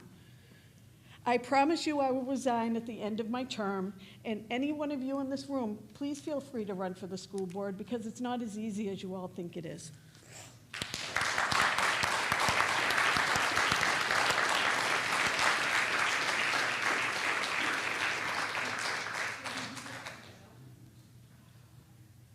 Peter Plansky, 144 Talent Road. I promise I will not be as good as my wife was earlier today. A couple of things I want to and I'm going to be a little bit scattered, so I apologize. First, I have Dr. Jetty, I think at the beginning you said there was a public hearing about the $1.5 million shortfall on September 7th, correct? I have the agenda. The agenda has 4 items. Acceptance of ESSER 2, ESSER 3, a seed grant for 80 grand, and a holiday payment for insurance, for health insurance premiums, right? So that totaled about $1.3 million in total. There's nothing on here about discussing a $1.5 million deficit. Just to clarify, Peter, there were 3 public hearings that evening. That's the first. That's these are parts 1, part 2. There was another public hearing. Am I correct, Michelle? There were 3 total? Part 3. That's just one, and then there was the second hearing. So trust funds created for specific purposes, expenditures, and administration. Okay, consideration of the withdrawal. Okay, I see it. It was during that third one that we talked about. Okay. Still, very vague, and I think if you put on the WhatsApp page that we have a $1.5 million deficit, a hell of a lot more people would have showed up. So we talked about ESSER 2, ESSER 3. So my question is, as I recall, in the LMS funding that was pushed at the deliberative, there was, some of this money was in there, or even maybe in your report, Mr. Totten, and I am so sorry you took the job here for you. Glad you're here, but sorry you're walking into it. So I believe part of what you showed up here was these ESSER funds, or is that another $1 million separate from this $1 million that was just accepted? So I guess if it's the same $1 million, how did we count it when we hadn't accepted it until 2 weeks ago? So the acceptance of it is more of a housekeeping thing to make sure that we understand that we got the unanticipated revenue. It wasn't counted twice, but it was used to pay for the June and then July invoice. So we spent it before we accepted it? We ended up spending it before we accepted it, yeah. Okay. So we also spent money for money that was voted on in March, but hasn't been delivered to the school budget yet, correct? So I'm going to ask a really dumb question, which if you ask Diane, she'll tell you I do it all the time. How did checks not bounce? Is all the money in one big account, the general fund, and you can just spend out of that? So the money is in one account, yes. One account. So, well, more than one account, but to simplify it, Citizens Bank overall fund is one overall fund. So, but for example, right now we have a little over $3 million in it. Not all of it is in our checking account. Part of it is in our savings account to protect it a little bit more. But yeah, all within Citizens Bank. Okay, so much like the federal government, we're spending future money, right? Similarly, so I have a couple of other questions. You said earlier that the business administrator is in charge of paying the bills. To what amount can he pay without any oversight? So in my company, I'm the COO of a company too. I don't have an unlimited budget. I have to talk to my boss over a certain number. My boss doesn't have to, but he talks to me anyway because we're part of the leadership team. So how much can department heads spend? How much has to be approved by the business administrator? How much has to be approved by you? How much has to be approved by the board?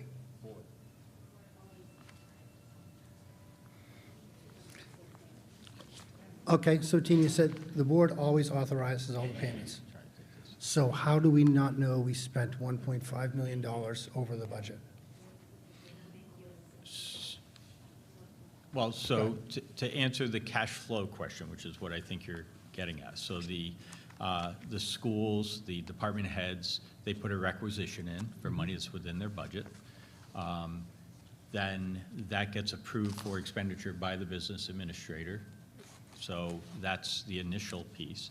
And then before a check is sent out, it's on the manifest that we've talked about this evening. So the board reviews the manifest and checks are released after it's been signed by a majority of the board. So the question about did all 5 board members sign it, there have been cases in the past where not all 5 board members have signed it. In the summer, we'll get 3 signatures on there and then we can release checks at that point in time. So that's basically how that information goes out. what this, I think, Peter, boils down to the point that we made earlier, which was the mistaken belief that if there was a negative, if there was a deficit, that could be carried forward and paid off over time. And so when the first information came forward in April, it was of a small problem relating back in time, is the way it was described to us. And then it sort of, clarity got, or the situation became more clear, let's put it that way, going forward. And Doug, and you were right to applaud him, because he came in and dug deep to try to figure out what was going on with these books. So he really did the majority of the sleuthing and uncovering of that situation. So, but I hope that helps to answer the question of how that ends up happening. We get the reports twice a month that detail our financial situation and status. And that report doesn't have a remaining balance and my bank account is X? There's a cash reconciliation that is done internally, but I don't know that that's been part of the reconciliation has been against the budget, but not against the checkbook in terms of what we bring forward to the board, okay? It's being done internally by the business administrator and the accountant. So the business office is certainly making sure, with the treasurer, by the way, there's a treasurer also involved, so they are signing off on that cash reconciliation piece, but I don't believe that's been a part of the report to the board. So we have 3 people who look at the checking account, and this group doesn't know anything about what's in the checking account. Because the budget means nothing, because I can say to my wife, I'm going to go buy a new set of golf clubs, which she just bought me, by the way. Say, and I'm going to spend $1,500 for them, and I'm going to say, I stayed in the budget, but I really spent $3,000 for them. So, I mean, it's really sort of, it's almost comical. If it wasn't our money, it would be comical. Well, and now, a couple of years again, ago, I got a thought, and I can't stop. A couple of years ago, I tried to get budget information, sort of to Mr. Cutter's point in the budget committee, and I tried through you and through the prior business administrator, and it took literally 5 months to get that information. And I got it about a week before the vote, and it wasn't in any kind of format I had ever seen before. All on paper, not searchable, not sortable, nothing. I also got a piece of paper that gave the approval levels by each department head. It was $2,500 per department head. After that, everything is approved by the business administrator. Nope, it just says business administrator. Yes, it just says business administrator. So the business administrator could write a check for $1 million, or a check for $715,000 to Northbridge that came in after the audit, which I found to be odd. The timing was odd. The July invoice, right? I think it was $715,000 came in after that. So stuff doesn't work. It just looks bad. And again, God bless you all for doing this. It's a thankless job. I understand, but it's. Peter, just to clarify, Yeah. any check, every single expense is signed off on the manifest that goes before the board. So to be clear, the business administrator could approve an encumbrance, but it will not get paid, and it will not Until be. it's signed off That's here. correct. So just to be clear, when you say the business administrator can write $1 million, no, they can't. It's got to be signed off by the board. So, and for that North Branch bill, so June work with invoice in July, so the auditors will call that typical. Now, the auditors will have findings for what has occurred. So they will have findings as far as some of the negative choices that occurred. But they will not have a finding the fact that there was a June invoice that came in July. That Just is seems very weird typical. that fully a third of it came in the month after the school's books closed, right? It was 2.2 million. They started to more ramp up with the students getting out of the building in June, so that gave them more access to the building, more access to do work for North Branch. Yep. I think that's all I got. That's all you, kid? Diane Plansky, 144 Talent Road. Again, my primary reason to get up here was to say to Liz that I am sorry. You kind of got caught in a crossfire of a lot of feelings I have about what's happening in our town, and I know how hard you work. Well, it's a big deal in our town, and yeah. So I know you do, but I wanted to say I was sorry, because I didn't mean to single you out as a school board member. I haven't singled any of you out, with the exception of Mike. Well, and I have some thoughts on that as well, but one of my thoughts is that when I sat in deliberative session, and I recommend that you all go to them, that the project for LMS said that you were going to be using that COVID money as part of your funding for that process. So whether you say you're going to be able to get rid of all these reserve funds and take care of your $1.5 million deficit, it's actually a 2.5 deficit, because your warrant article that you asked us for the money for is now $1 million short, because you've used that money against the funds that are out there. That's not okay either, and that money has to be spent, because we are in a contract situation with the builder for LMS. So I know you've got a $4.9 million bond, right? 4.9, 4.5. I understand that. But we're $1 million of that money that, when you weren't at deliberative session, they were. The presentation they made said that the money that they were going to use was going to be for that. So that's a statement that I have to make. A second statement I have to make is that, and I probably would rather have Andrew speak on that, but thank you for standing up. But the other process that I want to talk about is how we're paying our bills. Back in 2018, after 5 months or 6 months that we waited for that information, there was no general ledger accounting that showed us whether you overspent pencils and toilet paper or not. So you can't possibly know what you're looking at when the budget committee doesn't know what you're looking at, and you're constantly moving money around. It's a shell game, and we're on to it, and we don't care for it. So I'd rather have Andrew respond to that, as you weren't at deliberative session, if you don't mind. Thank you. You're right. You're absolutely right. They decided not to use a bond, because a bond would have needed, what, 2/3? Mm-hmm. 2/3. Thank you very much, sir. Thank you very much. And so didn't that, except they put the exception in there that they can cancel. Okay. Andrew, if you could address the rest of that, but you're right. Thank you very much, sir. Sure. So the ESSER funds are the federal funds, as Dr. Jetty had said and Doug has said, et cetera. And those funds were used to pay down our expenses for the projects. Absolutely. And I mean, you're right. You know, if we use it now, we're not going to have it later, but it's part of the overall total project cost, right? And what I don't have a clear picture on yet, and where I think the board needs a deeper reconciliation, are the clear accountings of those ESSER funds and what exactly they went to, because we are talking about lump sum numbers, and we need that line-by-line reconciliation. So I think that's a logical next step, and I don't have that full picture yet, Diane. More to come.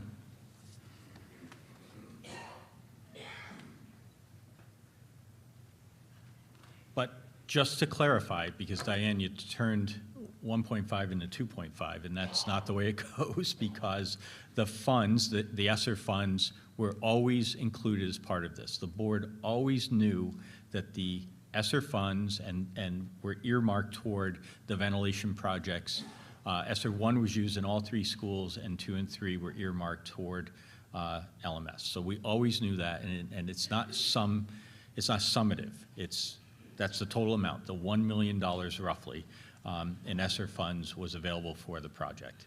And to Andrew's point, one of the slides tonight, and we'll go back to this when we get to the board deliberation conversation, one of the slides talks about exactly how that's being used, and it's been applied to a North Branch invoice. So line by line, here's an invoice from North Branch for the cost of the project, and those ESSER funds are directly going to that. And so there was a housekeeping piece, because we did not, apparently you're supposed to have a public hearing to accept and utilize those funds. we were very transparent and public about utilizing those funds. And so when Doug came on board, we had the official hearing to do that, but it was always the stated intent to use those funds toward the project, and now they've been applied to two invoices in particular, I believe. So, and we'll go through that when we get to the board deliberation point. So they are being used. The warrant article, though, that was put forward had those $1 million as deferring the costs of the total project.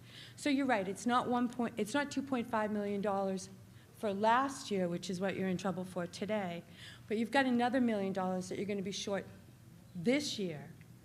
And you've also, from what I've seen, running short by 226. I heard it was 300 for this year's budget. It's 226 is actual. So just to answer a different part of a comment. So in July, we had I forget what, capital improvement, some meeting where the chair of the budget committee was there too. And he asked about reports, and I asked him to share with me what the town shares as far out with the community. So starting in September, the last board meeting, they got the detailed report, which matched up as closely as I could see as far as what the town shares out as well.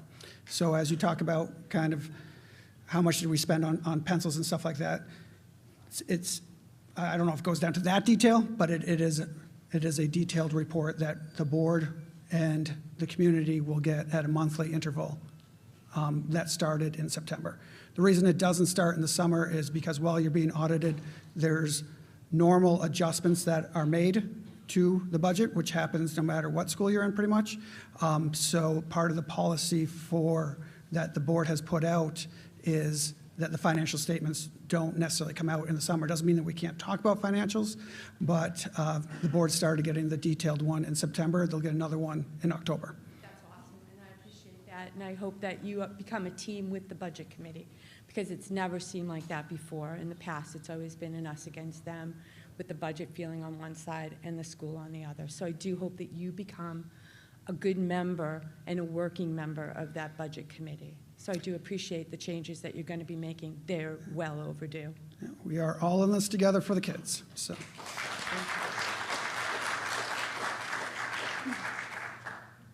Carrie Douglas, 9 Pheasant Street. I have quite a few topics I'd like to cover. First, thank you for all your hard work. This is clearly more than you expected, and thank you for baptism by fire, sorry. I'd like to thank Andrew Cutter for running for school board. When he ran, we knew that there were financial issues on the school board, and I appreciate you being willing to really dive in deep and try to figure out what the heck is going on. Transparency seems to have been discussed a bunch tonight, and I can tell you I'm incredibly disappointed by what I've seen. There was apparently a meeting last week about $1.5 million for this budget hearing. Since I asked in May, after having read the business administration report and said, hey, you guys are down $1 million, what the heck, where's the ledger? It would have been nice to say, hey, by the way, we're discussing that this week. Nothing. I just found out tonight that the meeting was last week. Excellent transparency. We had an election here in this building just, last week? How many people are not on Facebook that didn't know about this meeting but would have been possibly notified if there'd been a little sign somewhere that said, meeting next week, budget shortfall? So yes, you don't try to not be transparent, but I don't really see an effort to be overly transparent. So I think that there needs to be a distinction there. You need to take the extra step. You need to reach out. You need to let people know what's going on. Because the fact that I'm engaged and I found out about a meeting last week, just tonight, that's disappointing. Especially since I asked the questions. Andrew asked the questions. These questions have been out there, at least from other people, since May. So that's another point I'm a little disappointed about. We had somebody running the books. We knew he was leaving. He raised a problem. Why did we not close the books before his last day? Why did we wait until a new guy comes in? Sorry that you had to deal with this, but we knew he was leaving and we just, we'll let the next guy deal with it. That's not good leading. That's not good management. Appalling. Well, I wasn't going to call for resignations, but people should be considering it. Let's see, what else was I going to say?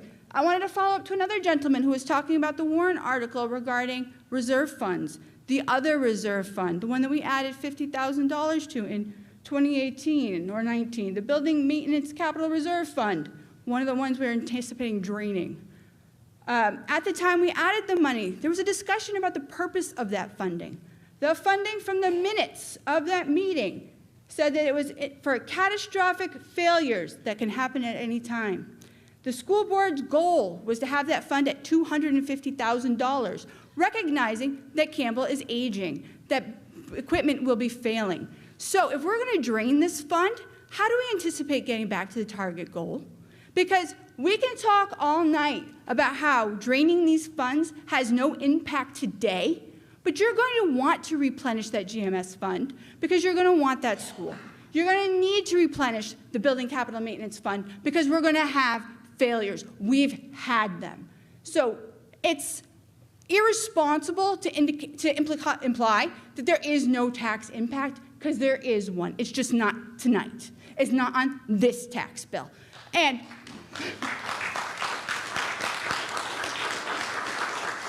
there's a conflict of interest that I see here too, because you have a vested interest in closing out the books in the black. Otherwise, you're in violation of the law. That's what I'm hearing.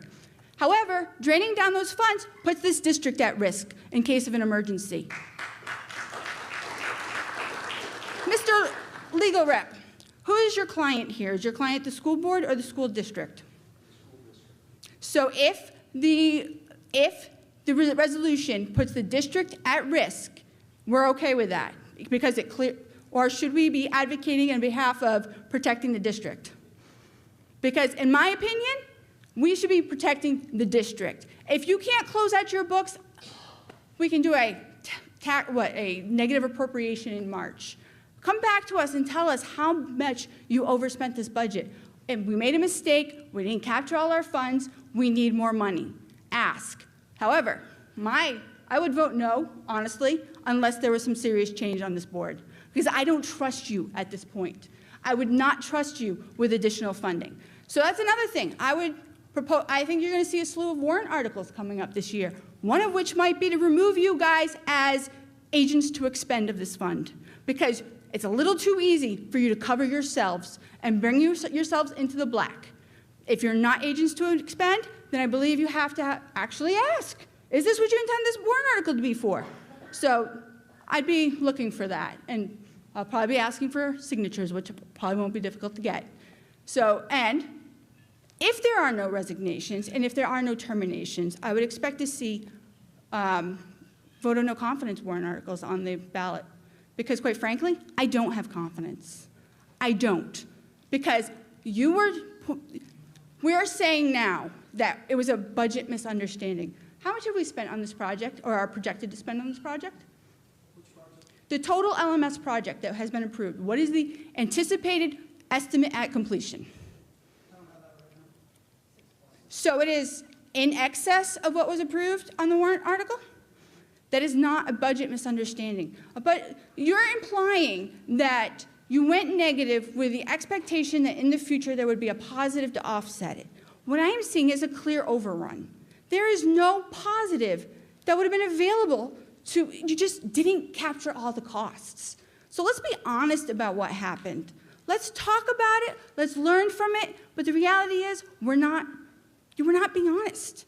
We're not. And to throw people under the bus who aren't here, when the reality is it is your job description. It's your job description. It's everybody's job description. I strongly encourage you to read Ed 300, 302, 303. It clearly delineates what your legal requirements are, what your job descriptions are.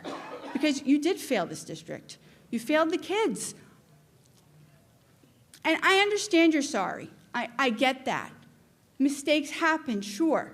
But mistakes still have consequences, and accountability still needs to be made.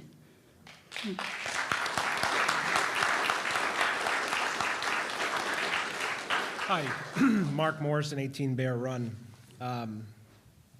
I think me getting up here now is more a result of my backside being sore, still sitting in the seats. But and the consequence of getting up late is people asking questions and making statements that you would already have made. One of my statements that I'd like to reiterate is an appreciation for people taking on this responsibility as a board member. A stipend doesn't cover it.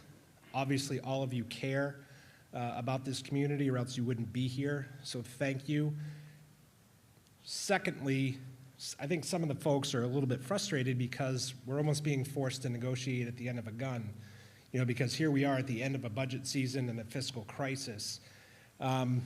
So part of the question I had queued up was, what is the amount that was approved for the middle school project, and what is it going to cost at the end?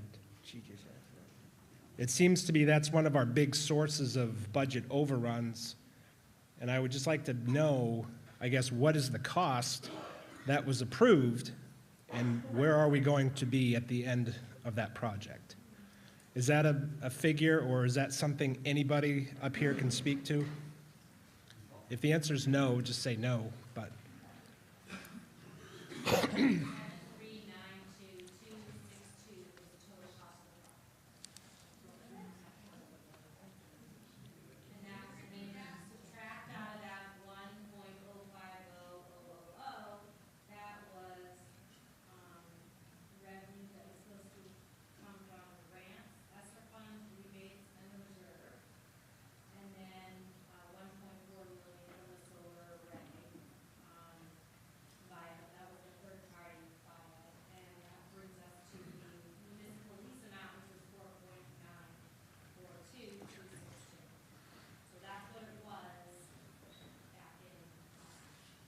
Okay, thank you. And is that where we're going to be?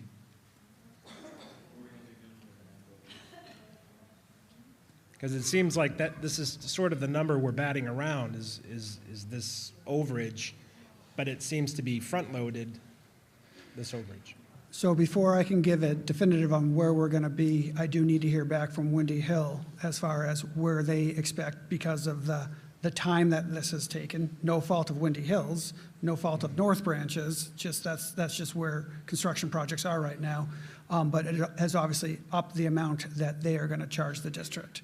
So once I have that, I would be able to get a more firm number of what the cost is. I would not say that would be the exact number of the cost, but that would be a more firm number for the cost. So we are they sent an email about that, I think, either yesterday or today. So we got to meet up with them, though, as well. And that would help me get more of an understanding of where it's going to be.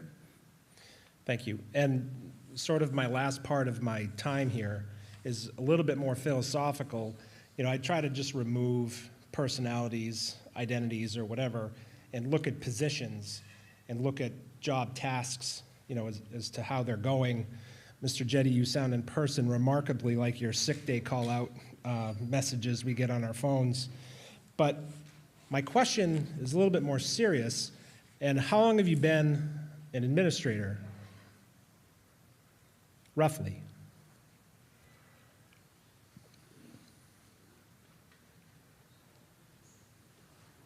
So I'll give you my background, if that's what you're asking about. So I started teaching Roughly. Started teaching in 1991. I taught chemistry and physics for 10 years. I became assistant principal in 2001. I served in that role for 3 years. So that's my first administrative role. I then was promoted to be the principal of the school, where I served for 10 years. So now we're up to 13. I then went to Bedford as assistant superintendent for 4 years. So we're up to 17, and I've been here, this is my 5th year. So that gives you the background that I've had. No, that's great, thank you. And I don't mean this to be smart, it's not a smart aleck question. But in all those years, correct me if I'm wrong, but you've not operated under an illusion that you could pull the accounting shenanigans that happened. I don't want to say shenanigans. No, I'm not using, I don't mean to be, I will tell you, I've never done that. disrespectful You're about that. absolutely correct. Yeah. I'm sorry, I missed it. I said you're absolutely correct. I have not Okay. done that. All right. And I'm just trying to piece this together because we have a business administrator who is implying these techniques. You're sitting in weekly meetings going over the projects and whatnot, and still we have an inappropriate understanding of a municipal budget allowing, deficits to be rolled over. And I'm just wondering, in any of your years of experience, if that is something that you believed or practiced in any other district, including this one? No, absolutely not. Okay. And as soon as I learned of the situation, we've taken action on that. But I did not have an awareness that we were in the situation that we were. Okay. Thank you. Tom So- Schofield, 6 Parker Circle. If I could just respond a little bit more to that question. Since coming on board and touching base with Mike Jetty as well as the school board about what's going on, they have taken it seriously and they have taken action. So July 5th was our first phone call out. That was to Plodzik and Sanderson, our auditing firm, and that was to have them come in and help us out with this to make sure we got to the bottom of it. They were on vacation that week, so we called our legal team as well that week, and then we got back in contact with Plodzik and Sanderson. We have also reported this in a timely manner to the state as well as to the DRA.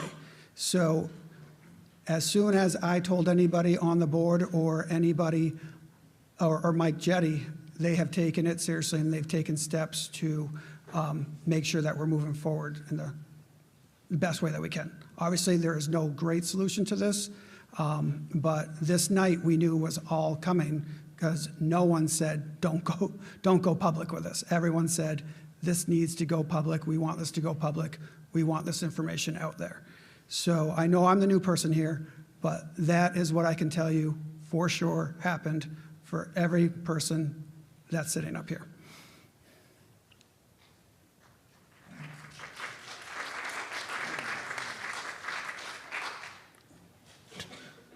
Tom Schofield, 6 Parker Circle. I think I really want to make sure that the school board understands how crushed we all are with you. You have shattered what took many years to get the credibility back of the school board. This school board dating back forever has been, I realize people change, but the end result is the school board has not always been well looked upon in this town. And you guys, the board before you, you guys, you're working pretty good towards getting some credibility back, some appreciation back, and you have destroyed this. As far as her changing from the chairman, I think that's a very good first step. I would never call for any resignations. You guys have that little voice inside of you. It'll tell you what to do, and if you do it, you do it. If you don't, you don't. We'll vote you out, or I hope there's not a single incumbent ever again from this range of people sitting in front of me that is on the ballot ever again. I think that Andrew Cutter is the only logical person to put in place on the chairmanship. He is our only prayer to get some credibility back. You guys can work with him. As it is now, you've been stumbling blocks and obstacles. You should go home and watch yourselves on television when he brings things up, the eye rolling, the moving. You guys are so uncomfortable because he asks the tough questions, and you do your damnedest to make sure he gets blocked at every turn of the mile. It's very, very disturbing to sit home, and I watch every one of your meetings, and it's gross. And if you went back, you would never be proud of yourselves, ever. And I think that you need to take a good hard look. I'm not asking for resignations. I'm sure there are many old school board members that still live in town that will step up and fill in your positions on a temporary basis until we can elect a new board. But that's all for you guys to decide. But Andrew needs to be the chairman as of immediately, I think.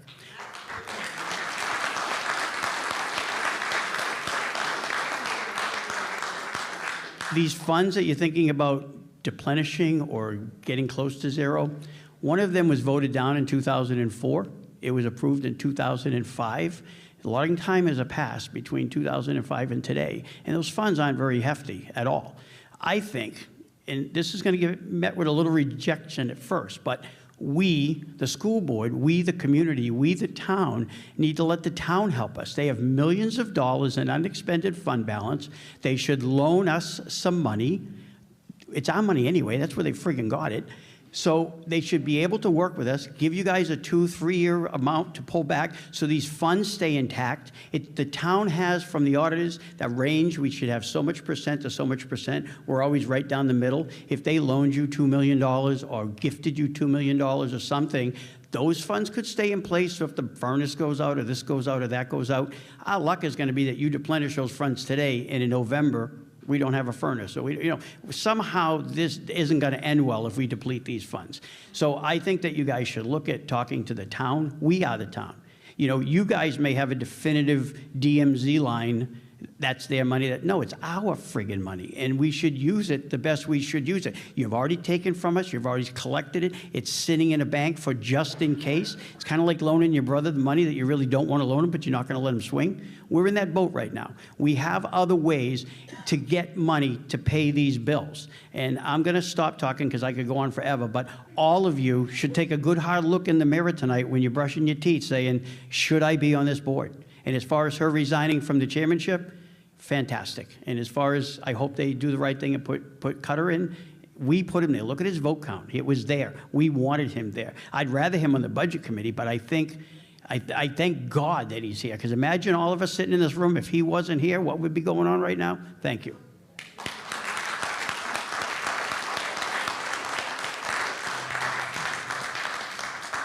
Tim Finnegan, 147 Talent Road.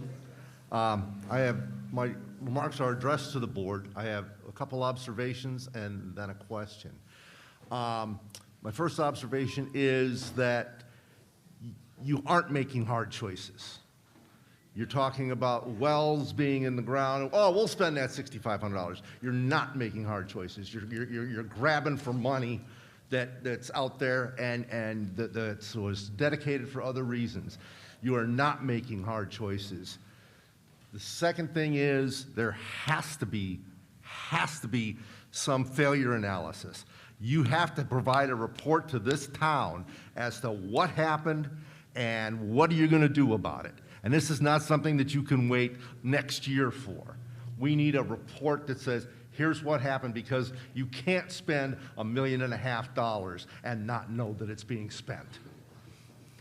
My question is, when you put up your options, A, B, and C said the risk is, oh, maybe the voters won't vote for it. Then what would you do? Maybe you should do that now.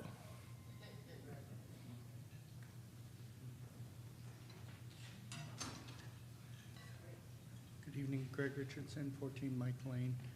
One of the first things I have to do when opening up a project is a risk management, risk assessment form. And answering the questions on that form categorizes the decisions or the risk factors associated with something. And from that, we divide what the appropriate level of oversight and risk management options to apply for it. As has been said several times, we're at a trust crisis. This town needs financial solutions. We need expensive purchases. I don't care about how many pieces of paper or pencils the school uses or buys, unless you have no way of saying somebody took 3 cases of pencils. That would be a problem. That's an oversight issue. But if you bought 18 cases of pencils and they're all in the cabinet, I don't care. Great. Right? Somebody spent over in pencils and should have bought paper. Whatever. All right? I urge you, I request, I recommend that the various experts look at your practices and ask yourselves, does this build trust? Does this gain credibility? Right? If the risk of this project task scope is a $1.5 million overage, what do we have to do right? In some cases, that would be called an enterprise risk. And that means the enterprise, the business goes out from under. That means the COO, the board of directors approves it. It doesn't go at the business administrator or the superintendent, right? It may go all the way to the voters. Please consider it. Thank you. Ray Peoples, 205 Charles Bancroft Highway. I'd like to just thank you guys one more time. I know this is really hard for you. But at the same token, I don't think with Dr. Jetty's experience that you can sit there and honestly dismiss the fact that he does not understand New Hampshire budget law with his background. I would urge him to resign and save you the removing him.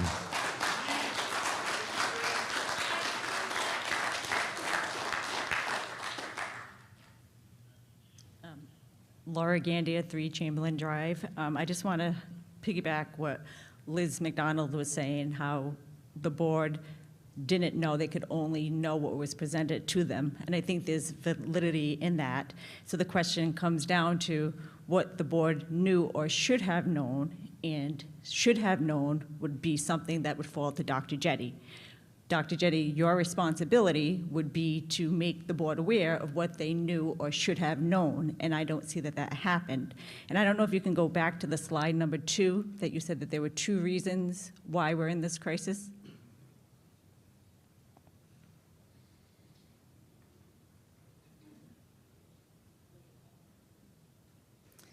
So you indicated there are 2 major drivers to this current financial situation: the belief that an overspend in capital projects could be carried forward year to year, and not clearly stating the total cost associated with the various projects. Could you explain to me and to everybody else what your role is in overseeing those 2 mistakes that happened, what your involvement was, and why those mistakes happened?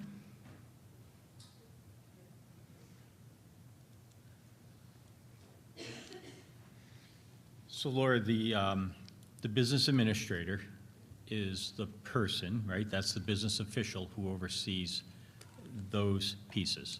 And so they report to me. And I did not have information given to me that there was an overage until the timeline that I discussed. And it was a small amount that was discussed relative to the canopy project at the middle school that dated back to 2020. And that's what that's what was pointed out to me as the beginning of the overage, and that was not until April. So the point that I think Liz is making is that we got monthly reports from the business administrator and that we reviewed those monthly reports. I had the same reports. I mean, I do not have do I have access? I don't think I even have access into the financial software. I'm not in there reviewing the direct information. I'm getting the reports from the business administrator, who is the chief financial officer for the district, and that's the person who is managing that work. And I find that disappointing that you would only get reports, the same type of reports that the school board would be getting. I would think your role, according to the job description from you, that you are the chief officer in charge of finance. That's part of the school district's posting as superintendent, that you act as the chief officer in charge of finance, exercising administrative judgment and authority to meet the goals of the district and the wishes of the school board.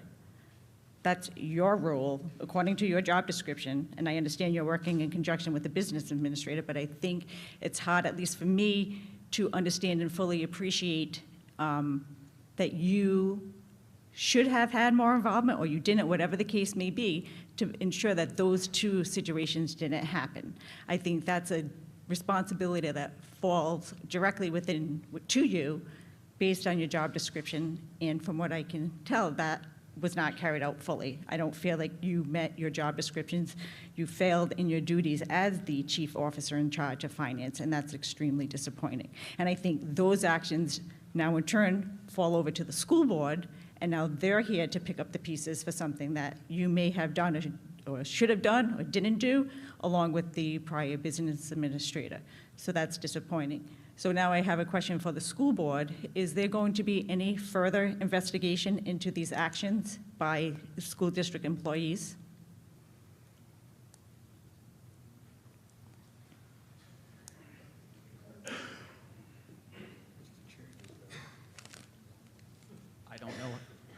I don't know how Wednesday's going to shake out, right? But what I'd like to see is certainly a non-public within the board itself to talk about this and take it offline.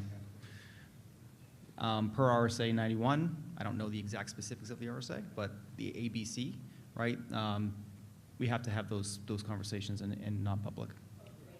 No, and I appreciate that, and I'm hoping during those type of non-public discussions that there would be a call for investigation, a deep investigation into what happened as far as the school district employees, whether that's the superintendent, the business administrator, anybody else who had their hand in the budgeting process for the school. I think that would be helpful as well. Noted. And I also, my final comment would be, I know, can you put up the three choices, the three solution slide?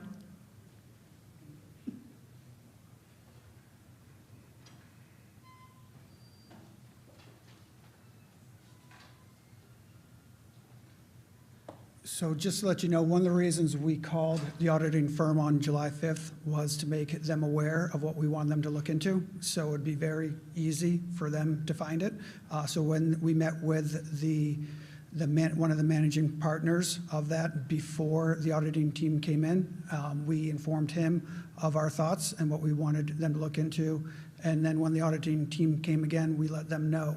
So that will be, you know, that they are looking into what happened. Might not answer all of those questions, but that is being done now. Unfortunately, sometimes the report of the auditors it's not published until after the new year type of thing, but that is being looked at. So, some of what you're addressing is being looked at. Thank you, I appreciate it, but I still think it's very important for the school board to, you know, basically outline what they feel are appropriate aspects of an investigation into conduct as well. Now, for the three identified solutions, I know you're asking for input into those. I would think that the last one, the supplemental appropriation at an annual meeting in March, would be the approach to go. I think you've heard input from the community about not using funds previously approved. I think there's a lot of concerns that were expressed towards the recommended option. The special meeting, as the school district knows, they were brought to court when they wanted a special election for the teacher's contract earlier, and that was not well received by the community.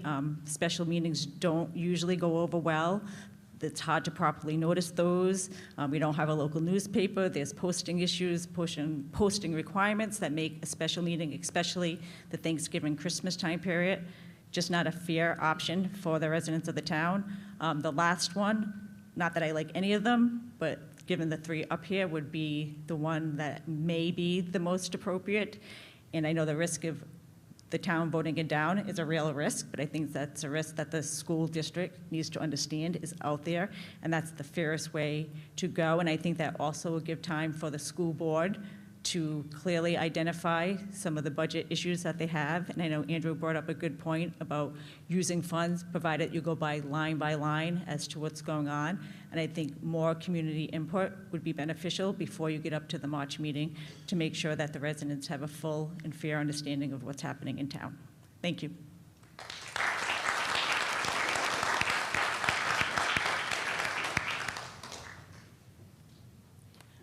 Marion Godzik, 41 Robin Ave, Litchfield. On the previous slide that talked about how these things happened, how there was the shortage came up, I remember the bottom one most vividly. It said something about getting the exact amount of funds needed for projects. And in this case, that wasn't done. If you have something, like you're gonna build a house or you wanna put on a garage, you call different people to get bids on the project. I don't think that was done here, or you weren't given a realistic number for the project. The first one said, if you could flip that one back on again, the belief that an overspend in capital projects could be forwarded from year to year. Where did that idea come from?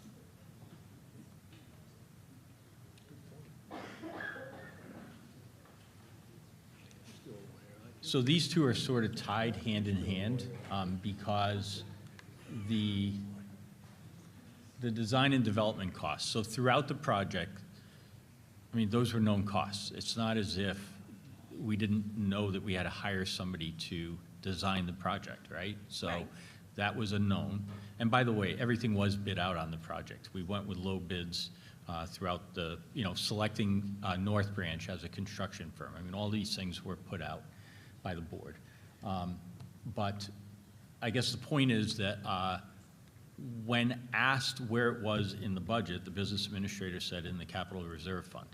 Or I'm sorry, I take that back, let me walk that back, in the capital project fund. So that was the verbal as to where that was residing. I can only report that it was genuine surprise that that could not carry over year to year. And how did you find that out?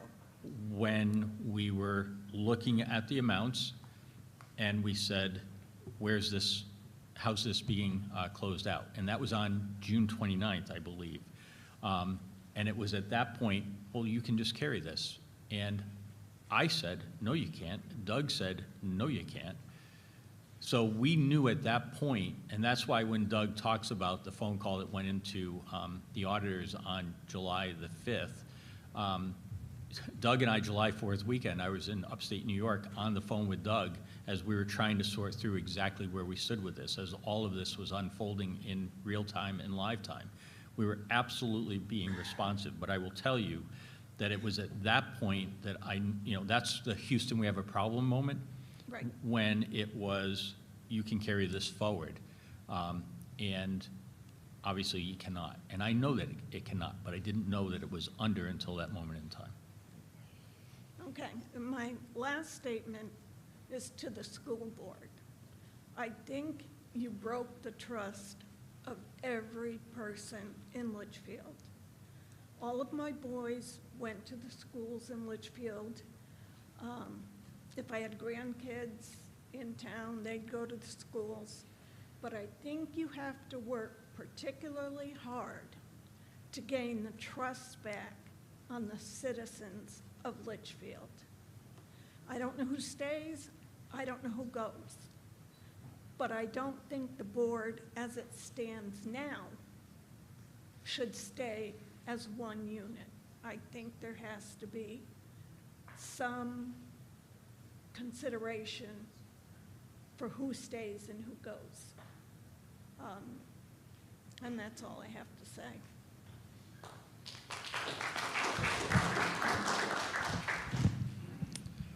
Matt Shoemaker, 20 Greenwich Road. Do you have any idea roughly how many square feet of school buildings we have? Like roughly? Tens of thousands? Tens of thousands, maybe? Hundreds of thousands, right? Does anyone in here live in a house that's hundreds of thousands of square feet? No. Does anyone have 1,200 kids going through their house every day? No.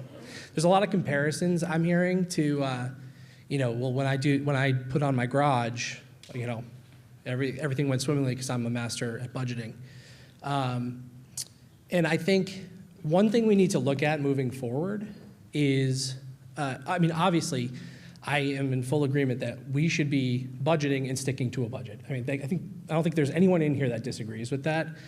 I would encourage everyone to try to get up to speed on some of the deficiencies, because some of the comments sound like we're talking about a project where some of the school board members voted to put a sub-zero fridge in their kitchens. And really what I'm seeing as I'm walking around the schools is a lot of deferred maintenance, a lot of big issues with these schools, and a lot of competing problems that are all pretty high priority that we can't properly fund in 1 year, in one budget, and people don't want to vote for those things. You know, schools have changed. We have an elementary school that's falling apart. Schools have changed. I would venture to guess that a lot of people in here have never done an active shooter drill or never had their kids do an active shooter drill, just based off the age of the people in the room. And so, you know, we need to understand what's going on with the schools, and I think if we want to move forward, I think, you know, Andrew's perspective on the board is great. I think it's awesome to get a real hold on our finances, but I think also people need to come out and understand what's going on with the schools so we can properly budget for things that we actually need, because there's a lot of big problems that we need to figure out how to pay for. And this is just the, you know, this is the beginning, unfortunate problem of all those things, but hopefully as a town, we can get to a point where we come together, we come up with a good plan. I think there's a budget committee member who made an awesome point about fire trucks, which is another hot button item. But it's nice if you have the money to pay for things and you plan ahead for those things, but we need to have a good understanding as a town and come out and really see what those issues are.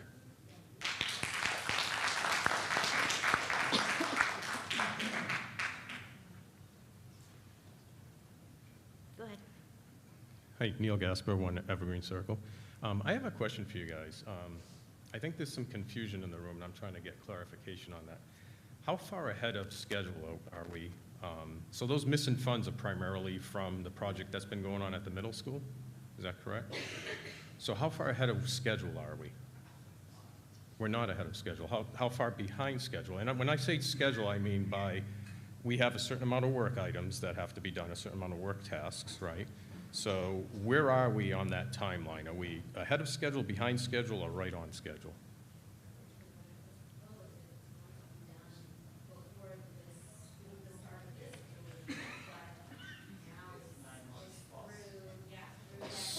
So we're 9 months behind? So in terms of the work items, we're 9 months behind. Okay, that's fine. So let's shoot it down the middle. Let's say we're maybe 6 months behind. Is that fair? Okay. So, because what I'm seeing here is this confusion in terms of, I'm just going to call it the missing money. Okay, so where is the money? Well, so we're actually behind schedule, and yet we're over budget. So that says to me, where is that missing money, right? So, Neil, so just, if I may, can I just finish that thought, Dr. Jody? Just one moment, please. But you're using terms that are incorrect, but go ahead and finish the thought, and then I'm using clarify terms it. that the community has used, so point taken, I'll give you a moment to clarify that. Just, so when I say the missing money is because, you know, we're behind schedule in terms of the work items from what I'm hearing and my understanding, and yet we're in the rears in terms of how much money we've already spent. So are we in the rears because did we overspend? So we were going to purchase this row of chairs as an example, and we laid out, you know, the layout for that was going to be 50 chairs, and that was going to cost us $2,000. Now, did we pay $2,000 for those chairs and then another $2,000 to install them, or did we actually end up paying $4,000 and another $5,000 to install them? Okay, so first of all, there is no missing money. That's really important to clarify, right? The oversight was that the total design costs were not factored into the budget, and so that's what we have to make up now, right? So that was the oversight, and the belief was it could be carried forward. So nobody was aware there was an oversight. Nobody was concerned about an oversight. So that was a design, from the design fees, perspective. correct. Okay, Yep. so not in terms of the cost of goods or services. And in terms of where we are in the project, you know, our hope was that we would be, so again, the question is where. We were hoping that we would be done with the project before the heating season. So the original hope was October, November, that it would be wrapped up. Supply chain issues have made that impossible, to be very honest. So for example, commercial kitchen equipment and the kitchen renovation at LMS is a key part of this project. It's always been a key part of the project. It's been identified as a need in the capital plan by the town and the school. And that commercial kitchen equipment is a year out. So that's not going to take place most likely until next summer. So not the timeline any of us foresaw or wanted, but the current reality of the situation that we find ourselves in. Okay, so we basically, we overspent is what I'm hearing. Our budget was for X. We did not budget, yep. We did not budget for, we overspent our budget. Well, Is we that didn't fair? budget, so yes, we overspent. The project So cost more because we didn't budget. This is semantics, So, Dr. right. Jetty. So we overspent the budget. So what's the guarantee to the taxpayers that we're not going to overspend the budget further moving forward? And I ask that because clearly we've done it already. And what guarantee do we have that this is not going to happen in the So future? I think it's two guarantees. It's the guaranteed maximum price of the project. We have that, so we're Did we not gonna- have that from the beginning, or? We have that now, and so. So did we have that from the beginning? We had the guaranteed maximum price in terms of the construction costs, but the design fees and the oversight by Windy Hill was not factored in. So those are the amounts that we now have to control and watch going forward. You were going to say something else, I'm sorry. That's the answer. Okay. So we're not going to have any overages moving forward, is what you're telling us tonight? Aside from what was pointed out as the amounts that we are monitoring, I can't speak beyond that. Those are all dollar amounts that we are now carefully monitoring and watching going forward. Okay. Thank you. You're welcome.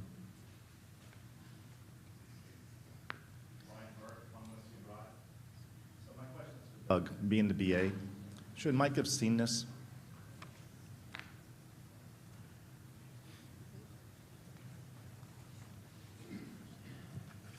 I think that's a good question, difficult question.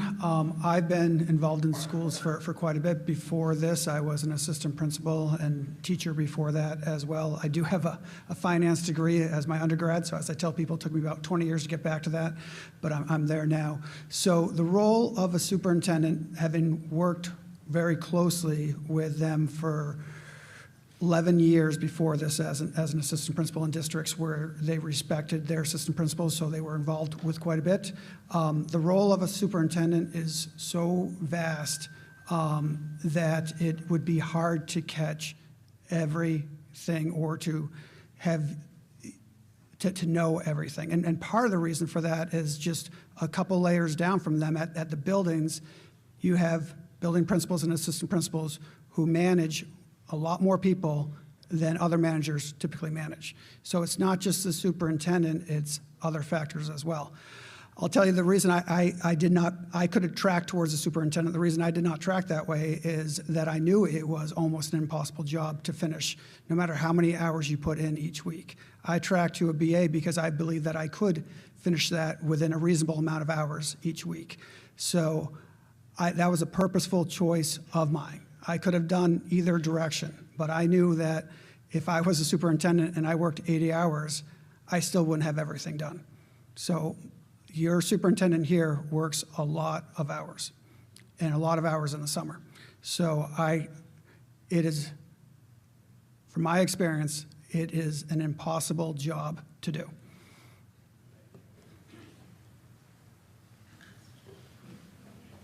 Hi, Chris Clarity from 10 Namke Court. So I was coming up here to ask, basically we're being asked to fund a deficit, but before I had heard that we didn't really know where that money went. We just knew we were over. But now I just heard that it was all design fees. Can you elaborate on that? Because I don't know how we have $1.5 million of design fees on a $5 million project. So I think if we go back to the tab that is by vendor. So tab 3.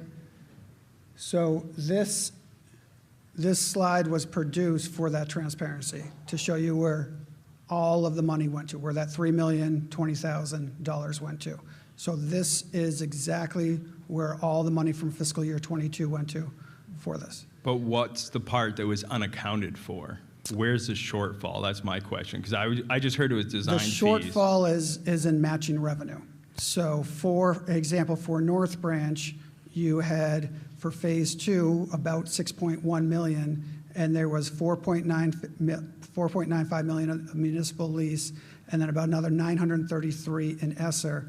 So if you add up 4.95 and 933, you have a shortfall to get you to 6.1. As well as there was Windy Hill Associates, which has done good work, but there was no revenue source attached to that. So the shortfall is not having revenue attached to each of the expenses. Yeah, sorry, my mind's still not grasping it. So Windy Hill, I mean, if we bring up Windy Hill, that couldn't have been more than 100 grand, right? Windy Hill was over 300,000. 300, okay. So that's still a very large delta. So what extra did we get that we didn't think we were getting? We That's did where not get anything extra necessarily. We got what we were planning to pay for. It's just that when the total cost was presented to the taxpayers, it didn't include all the total cost. Okay. So if, So we're over 1.5 million on the whole. So even if we could have pushed it to next year, that wouldn't have helped. We still needed to come up with that money. It wasn't just a closeout this end year issue. It wasn't like we have the money sitting there next year. We just had it budgeted in the wrong year. so we're not over necessarily what they expected. It's again, it's that they did not have revenue to match the expenses. It's the not identifying the revenue, which is the problem, not the expense of the project. So for example, and I know this isn't necessarily a perfect topic right now from where we're at, but at some point, we are going to need to renovate, like a pretty good renovation of the elementary school, or build new. So when that is presented, sometimes people talk about a $32 million elementary school. It will not be presented as a $32 million elementary school. It'll be presented as more than that, because it will be the $32 million, which goes for the construction, plus the architect, plus the commissioning. So that is one of the mistakes that happened before. You mean we have all these consultants on task and no one told us that? We have a lot of consultants when you go through the fees, right? It seems like we had a lot of oversight that was paid hired help. So, well, the consultants are there for specific reasons for designing, okay, we need to bring in mini splits. How many mini splits do we need? What power do they need to be? So those are the type of consultants that they were brought in for. So energy consultants, things along that line. Well, what about Wendy? Wasn't Wendy there the whole time as our consultant to help guide us through the process? I'm sorry, I missed that part. Wasn't Wendy there to guide us through this process? Who is supposed to take our hand and lead us through this if we don't have people on staff capable of managing a construction project? So I think what it comes down to, Chris, is that all of those expenses we knew about, right? I mean, we purposely engaged with Windy Hill as the architectural firm who had a bunch of sub-firms, structural engineers, HVAC engineers, and so forth. So that's what Windy Hill was providing, which is what is reflected up there. What wasn't, again, it's the mistaken belief that you could carry those expenses forward and carry them over time. I don't buy that, because you didn't have it accounted for, so you carry it to next year. How do you pay for it? So so it's a great question, right? And so I asked that question. I said, well, when would it be possible? And there are limited cases with projects where the project fund is carried forward through time, and through time, really what I mean is from fiscal year to fiscal year. There are limited cases where that is allowed, but you have to have the identified revenue source. And that's the thing that was misinterpreted with this, is so can you carry it forward? Yes. Can you carry a negative balance forward? Yes, as long as you have the identified revenue source. And there's still 1.2 million on top of Windy Hill. So I'm having a hard time saying we should fund it this way until I see exactly, like Windy Hill, okay, that's 300 grand. We hired a consultant and didn't realize we had to pay for it. Okay, that's really weird, but all right, we'll buy that. So what Well, about the no, other no, 1.2 hang million? on, that's not totally accurate, because of course we knew we had to pay for it. You can't hire somebody and say, we don't have to pay for it. Right, We have well, to it pay wasn't for in it. the line item budget for But that it project. was not identified as, with a revenue source. I feel That's like we were correct. really pushing this net zero project at all costs to not do a renovation. So we're really trying very hard to make it look like this project wasn't going to cost that much, and a renovation was going to be, or keeping the existing HVAC, not going net zero, was going to be this giant cost. And now we're stuck here without contingencies in a huge deficit when... Chris, I can promise you right now that there was no attempt at ever by me or anybody that was involved in the project to deceive what the cost of this was. No attempt. I mean, we all condemned the believed- boilers, we condemned the boilers, we condemned the piping. We never had the right people who were the reps for the piping come in and even inspect it and tell us that they were bad. There was just like stink after stink once you started digging into it. But we all believed that the project, as we articulated to the voters, was a viable project. We still believe it's going to result in long-term savings. We believe in the project. It was the oversight and mistake in the not identifying that revenue that got us to this situation. Well, but it you- doesn't take away from the project You now itself. believe in the project, but now no one believes in you. Well, I've always believed in the project, and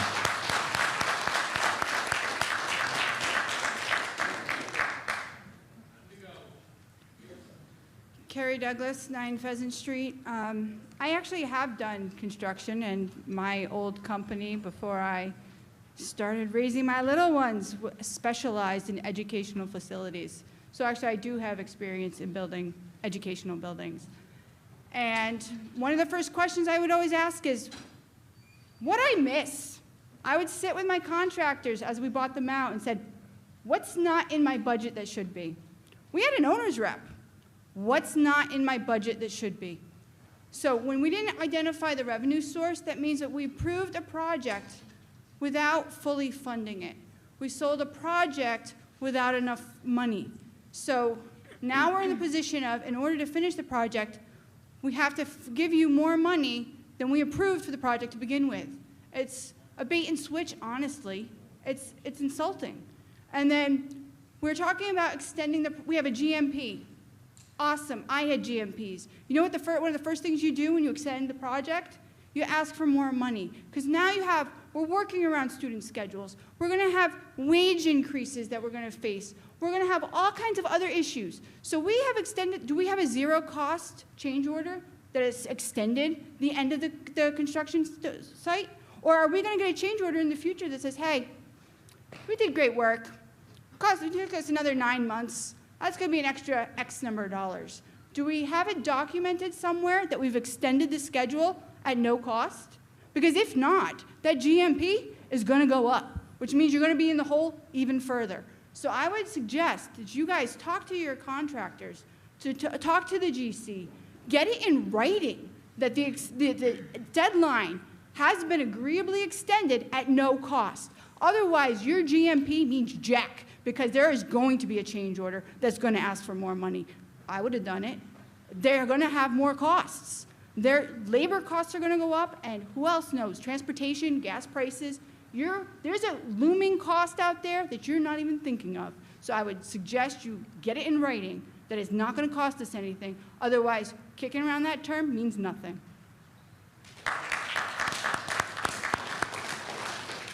Paul Rose, 93B Page Road.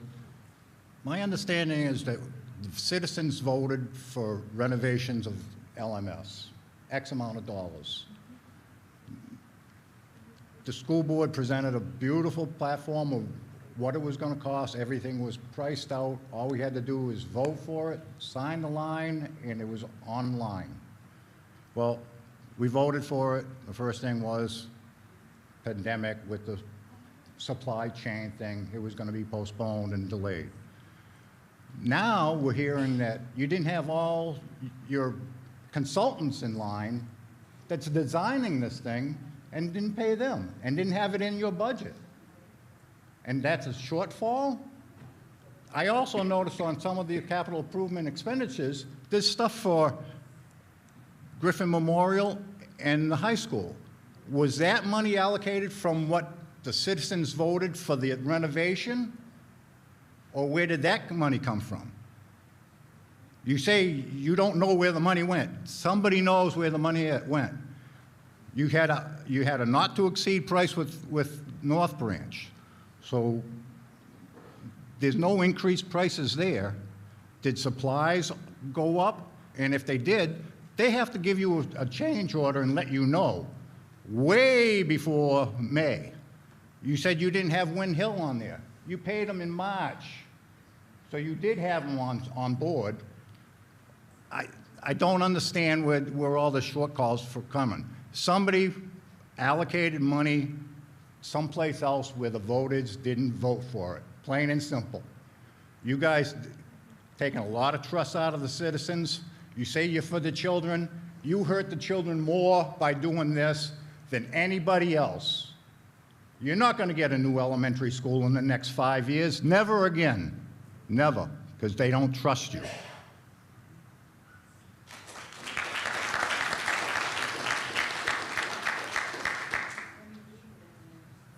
Robin Corbio, 4 Smith Court. I came here tonight because I wanted to understand why we had 1.5 overspend, missing, however we put it, it's not missing, it was spent, from what I can understand, on consultants. My question that keeps ringing in my mind, and I just asked a whole bunch of people if they remember this, we saw a bunch of pictures and designs at deliberative session in February, am I getting this right? February. I thought that all of that was paid for by something that we voted on for consultants, for architects, and for designers. And there was a dollar amount around it, and I'm sure I'm wrong on this, but I thought it was $1 million warrant because I was surprised that it was going to cost $1 million to design the elementary building, so I went and spoke with somebody in the business and said, $1 million to draw pictures? Like, I don't understand. It could be used in so many ways with the kids. And he said, no, that's what it costs to get the design and do some of the work. And there were a bunch of informational meetings. You mean for the elementary school? For the elementary school. So it had nothing to do with LMS. Mm-hmm. Am I correct in that there was a warrant article? The public said, we will pay for these consultants and this architectural work. So I think the confusion is between the GMS project and the LMS project. The funds, the warrant article that was on... It's a couple years ago?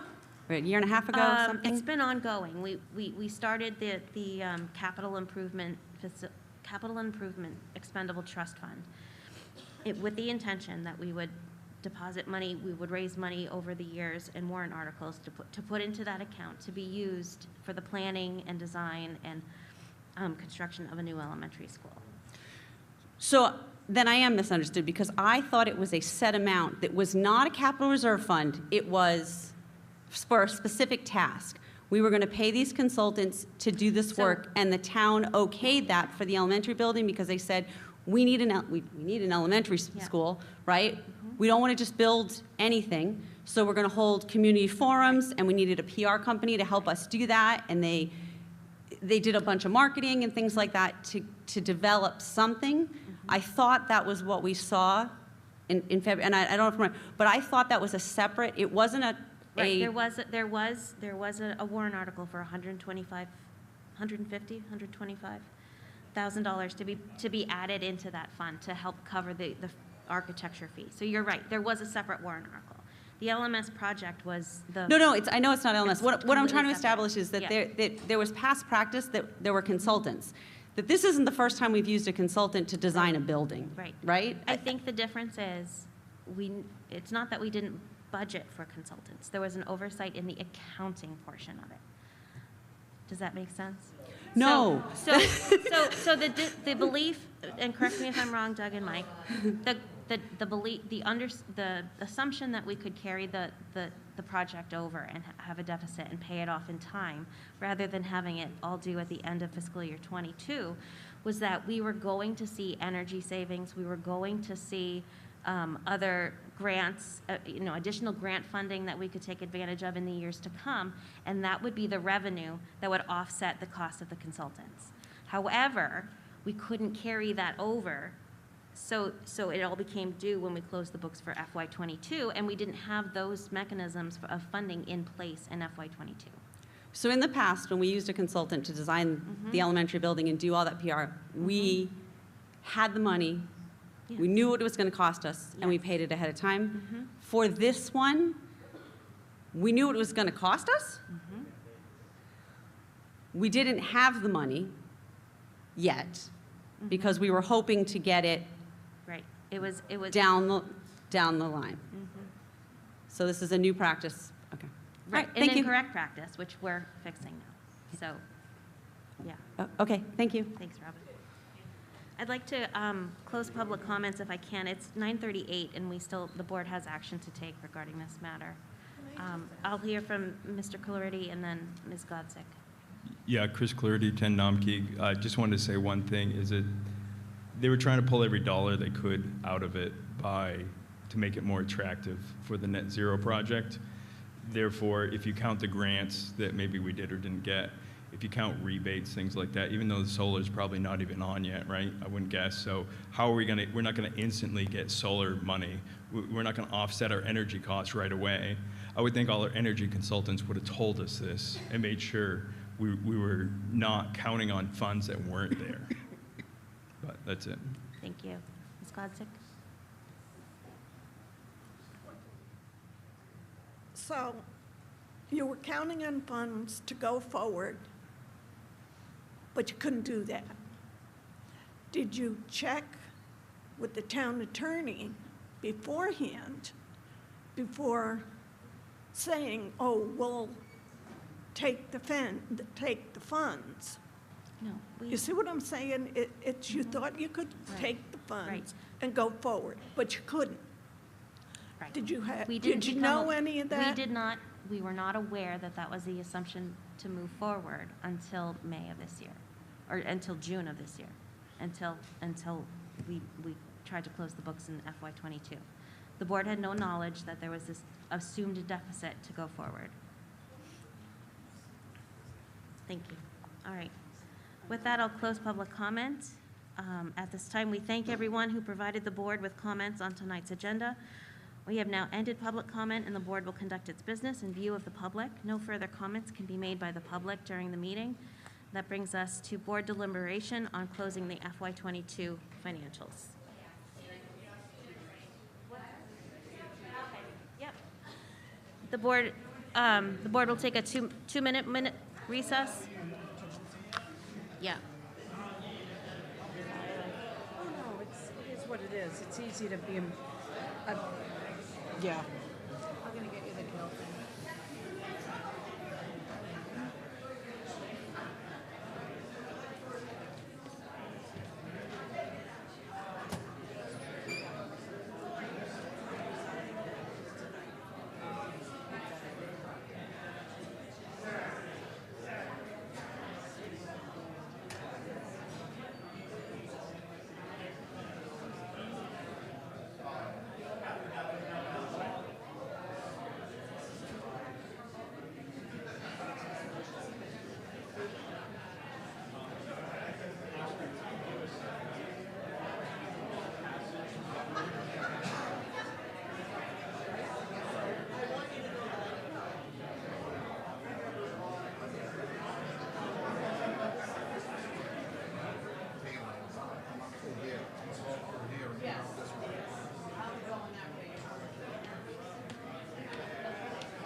the setup. We wanted to make that sound. I don't get paid enough for this.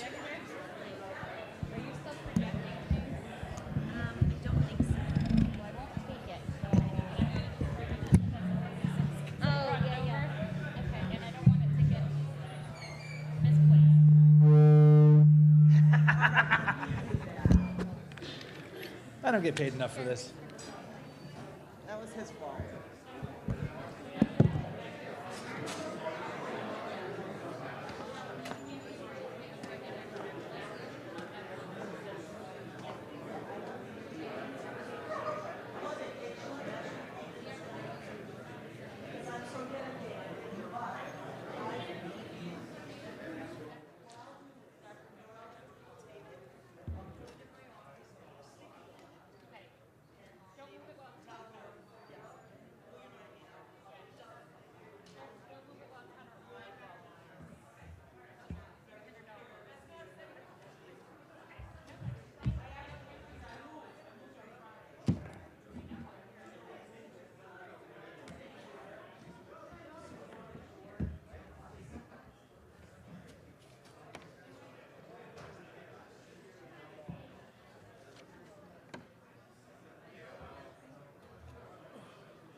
Right?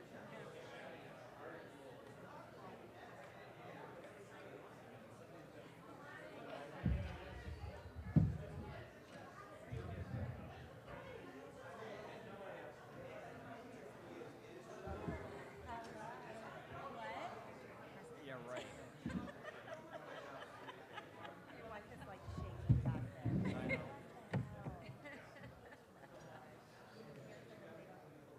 I walked right into that. That was blinding. Oh my god. I just happened to look that way right with it. Hey, how are you? I know. Oh, I know, right? Sorry, it's uncomfortable. That's all right. Is my RBF in place? Am I looking really bitchy or am I? No, you're. I'm trying to keep it in. I know, it's hard. It's hard. Yeah, like when you pause and stuff, like I haven't body mind because I just thank you for pointing that out because just having that device. Oh. And then my husband has to put face plant. Which one do I choose? What if we don't put the desk back and then put that in front? Yeah, and he wasn't as mean as some of the other ones, so it's all good. Yeah, well, he doesn't put it like I'd rather not pass it, you know? And is he still waiting? Test. Is it going to be online or how does it get it? 'Cause I remember literally sitting there and getting breath. He gets an email. So it's sent to me. We need to call this bill and get it going. Your name was there. Oh, you passed, and if your name wasn't there. Oh, I've been looking at the list all day long. Like, did I not see something? Did I miss it? Did I really see anything? So I was right there. Oh, But my friend, there were 4 of us in line, and she didn't pass. So awful. yeah, I just really, it's been horrible. I hope we don't get it again. Well, fingers crossed. Thanks for spending your evening with us. Yeah, hey, She just said she was doing neighbor relations. yeah, like, Former you neighbor. know. Megan was watching your kids play in the driveway the other day. It was the cutest thing. She just, like, she does her thing called, we call it massiving. She'll just go out and just sit in the barn mulch and, like, watch. You know, I always see her on the front porch. She just watches a part of the agenda. I got it. Like, he doesn't want to go outside, doesn't want to take care of business. But he was watching your kids play. I mean, both of us, she was. She was just sitting in the backyard, watching them. Just. I'm trying to get Madison to ride her bike with a tree. Ooh, how's that going? Well, it's hard to put that. So it's you know, we'll get there. Yeah, hey. Did you pay a babysitter last week? Parents. Oh, thank God, you got somebody. And it's free. Huh? And straws, apparently. And paper. I didn't quite get that comment. I don't know about paper. Yeah, Grant came home. Yeah.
bring my computer up here.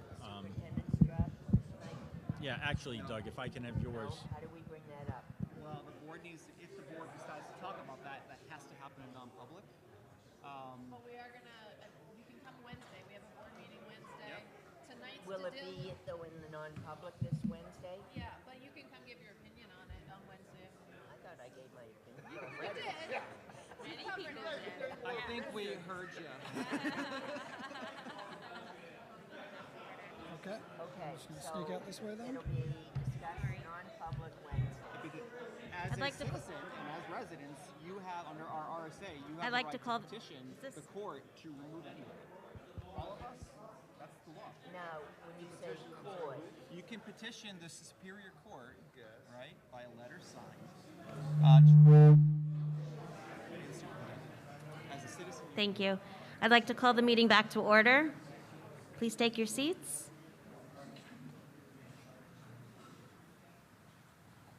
So at this time, we have the board deliberation on closing FY22 financials. You wanted to say-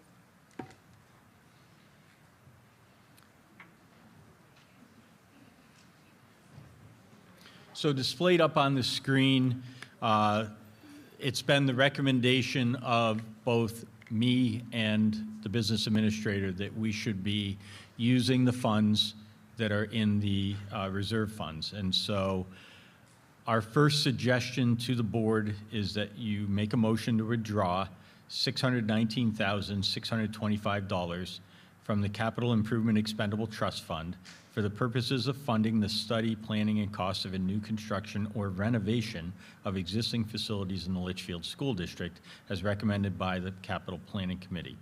These funds will be directed towards the planning of a new elementary school and the construction and renovation that has occurred at Litchfield Middle School. Before we vote,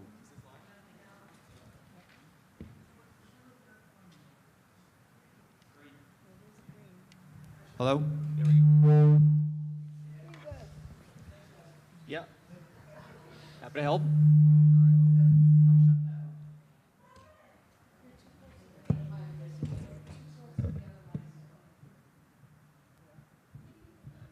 Are we still good? All right. Before we vote, one of the things that I challenged the administration to do out of the fiscal year 23 budget, right, but I need a point of clarification before we even talk about it, right? We were looking for $650,000 out of FY23 with the idea that we'd cover our building and reserve trust account, capital reserve account, as well as any deficit for this year. Before we talk about any motions for reduction, have we identified money in fiscal year 23 that we can put aside, and should those motions be made and passed, that we can replenish that account through an encumbrance at end of year?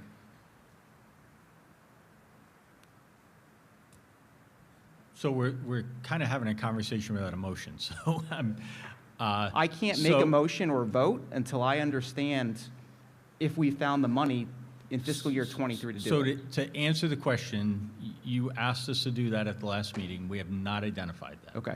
Thank you. The reason for that, Andrew, is you can imagine the substantial work it took to get to this. And the other thing is that we have not met with our full admin team, because I don't think you want one or two people identifying that. I assuming you want a team approach, and so that's something that our full admin team is going to have to sit down and identify in order to come up with that. So that has not occurred yet. Thank you. Having said that, I can't emphasize enough with the board the importance of closing this issue tonight, because we have a deadline with the Department of Education in order to complete our DOE 25 paperwork, and so making sure that we can close the books out and have our paperwork submitted in a timely manner is critical. And today is the 19th of September, and we have until September 30th to get it done. And that's not easy paperwork to do, and it's going to take Doug hunkered down behind a closed door for several days to do it. And so leaving here tonight with that decision would be an important step toward meeting that obligation and getting it done on time. Your ask, however, is something we will get to, because the ask is not unreasonable. We just don't have that answer this evening. I'll make a motion to approve the option 3, which is the deficit appropriation for March.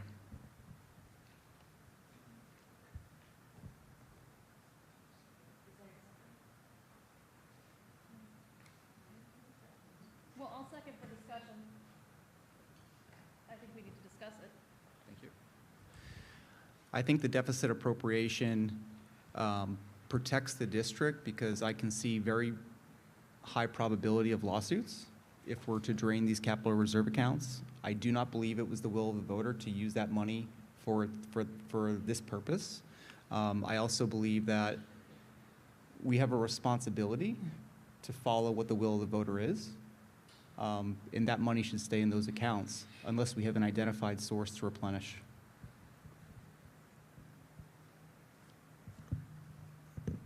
Can I ask you a question? As I recall, at the May 18th meeting, you were advocating for accessing these funds to use to pay off the construction costs for LMS before we used any underspend, I believe, the goal, or maybe it was the June meeting.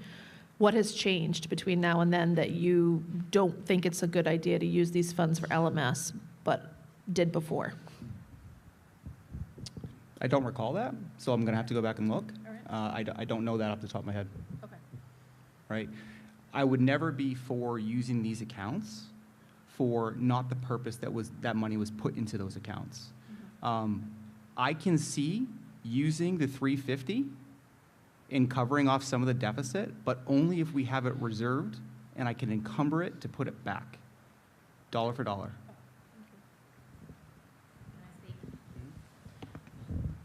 I think that option just kicks the problem down the road, and so I don't agree with that. I think, you know, we are accountable for this, and I think it needs to be resolved, and we need to try to move forward. That just will give. I mean, look at the meetings that the selectmen had, and just the capital improvement plan. Those were a wreck last week. It's going to tear, I mean, we are already internal, you know, we have internal quarrels right now. You think bringing this decision till March is going to help with that? Absolutely not. I think, so my feeling is it needs to be resolved here and now.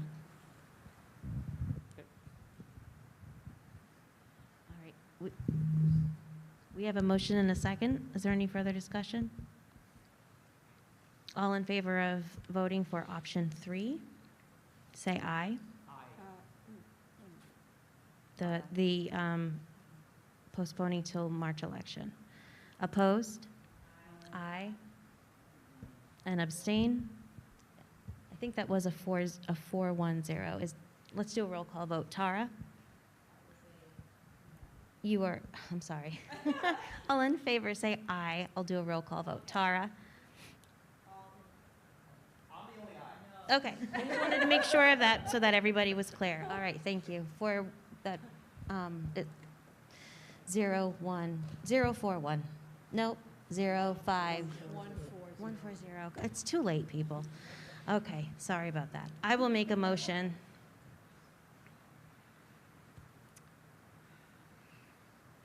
to withdraw $625 from the Capital Improvement Expendable Trust Fund with the understanding that the balance of this expendable trust fund will be $125,001 after the transfer from this fiscal year 22 end of year fund balance. Tara seconds. Discussion?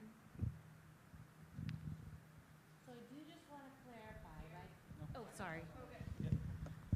Okay, so what I want to clarify and make sure everybody understands is that, and correct me if I'm wrong, Dr. Chetty, so there is, if we take the 619,625, there is still going to be $125,000.01 left in that fund, so it will not completely zero that out. Amount that we've given you actually leaves $1 in the account. However, as soon as all of this is reconciled and we know the books are balanced, we're able to put the 125 back into that account. So you can't put it in there up front. We're not telling you that it's 619 plus 125 because the 125 isn't in there until the books get balanced and closed. So it's sort of an accounting, follow the trail situation. But your vote tonight to close this out with these two motions will take out the 619, and then when we close it with the second motion, it will trigger the 125 going back into that account. So you will end with $125,001 in that expendable trust.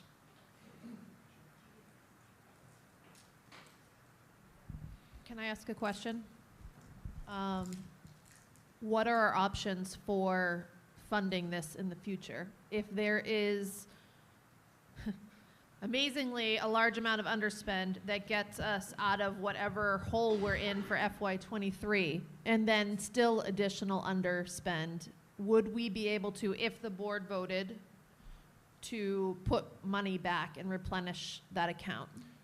I think there's two possible ways that you could do it. It could be from fund balance, which is the way we've been adding to that, right?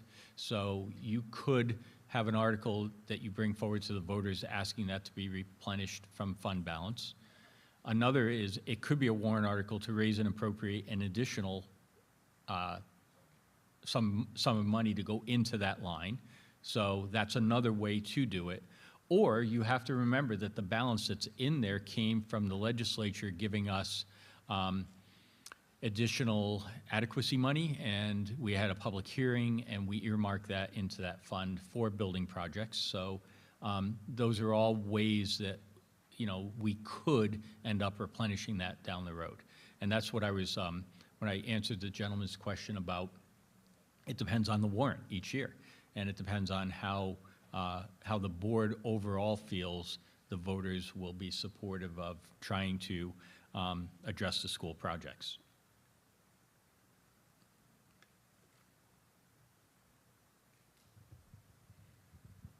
I don't like any of these options, and I wish there was a magic fourth option, and I think everyone on this board can attest to the fact that I have spent the last 2 weeks going through every single BA report, every single agenda, every single facilities report, trying to figure out a way to get us out of this hole that would not result in spending down this trust fund, because a new elementary school is near and dear to my heart and is a high priority on my list. And that is not going to change going forward, but I can't see how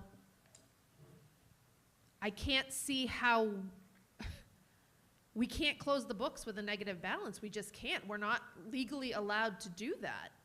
And I'm struggling to find another answer to this. I didn't, with all the public comment tonight, and there was a lot of it, I did not hear a lot of solutions, or at least anything different than what was proposed here. There was a suggestion we could take a loan from the town, but my understanding is legally we can't do that. That's not an option. Correct? Our attorney's saying correct. Okay. Because that sounded kind of nice, actually, if we could do that, but that's not going to happen. I feel really boxed in on this. I feel like I don't have a lot of choice.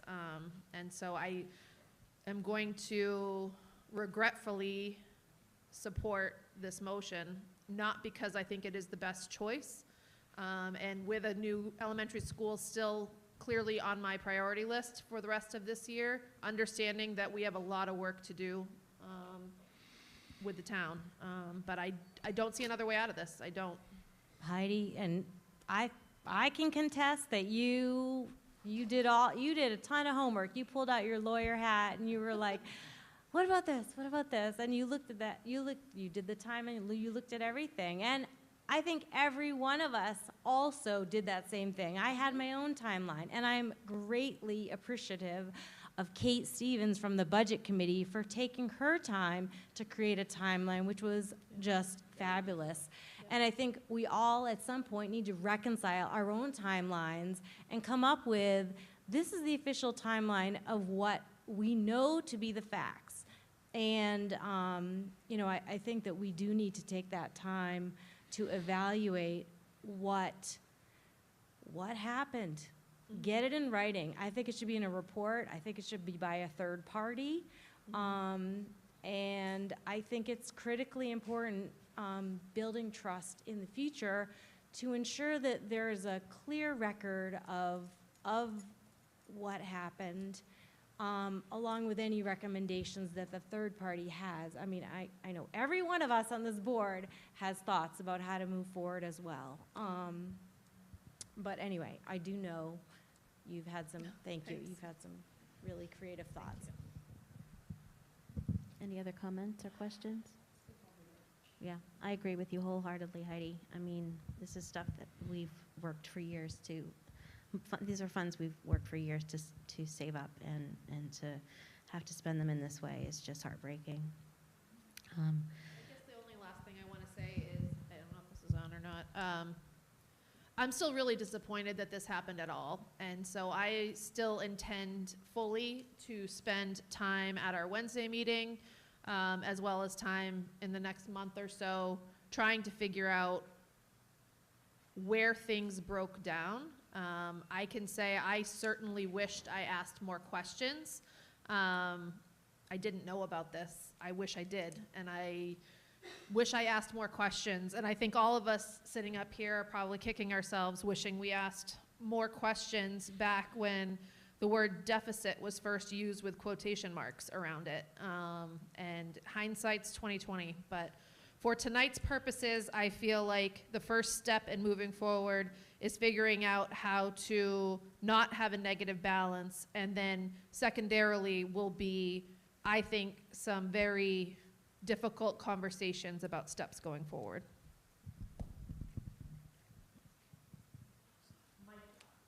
Any other questions or comments? All right, with that, I'll call the vote. All in favor of withdrawing $619,625 from the Capital Improvement Expendable Trust Fund, please say aye. Aye. Opposed? Aye. And abstain? 410. So the second recommended motion for the board is to withdraw, and I'm going to use a phrase, up to. And the reason I'm using up to is because you can see in green, we got information today that we are able to use $104,608 from the municipal lease to pay a North Branch invoice that was used for the project, okay? So that we know can be reduced. However, the problem is that actually just kicks it into the next year. So you're just using the lease earlier, and depending on how the project management goes, we may need to access more of those funds. So I'm asking for a motion that has a motion to withdraw up to $358,900 from the Capital Reserve Fund established in 2005. That way, we will take the right amount out based on exactly where the numbers fall, and then the board will keep the board informed if we have to use additional funding for that. But this is going to leave. This will leave $105,109 in that reserve fund if we take out what we believe is the right amount at this time. So we're not depleting it. We are leaving some money in there. But the 358, up to the 358,900 will allow us to make sure that we get this year closed out.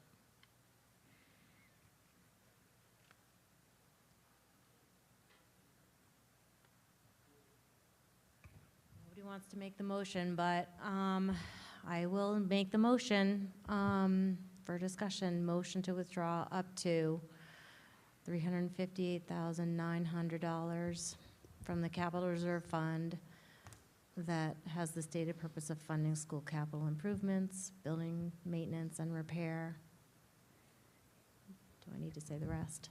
These funds will be directed toward the construction and renovation that has occurred at Litchfield Middle School. I'll second.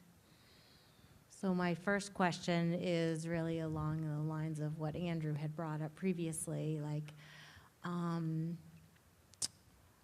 know, I really do think that we need to have some money set aside for an emergency. I mean, over and above the 105,000 rounded. And I know that you said you haven't done that work yet, but do you have a sense of where, you know? So the administrative team is meeting on Thursday, so that will be on the agenda for that meeting.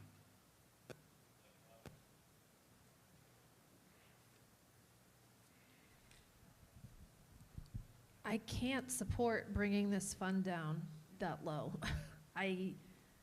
We've had issues come up in the last couple of years where I don't know that we've had to touch the fund because we've had additional funds with COVID and whatnot, but I can't in good conscience bring this fund down to what I think would be a $501 balance if, for whatever reason, that 104 didn't come through.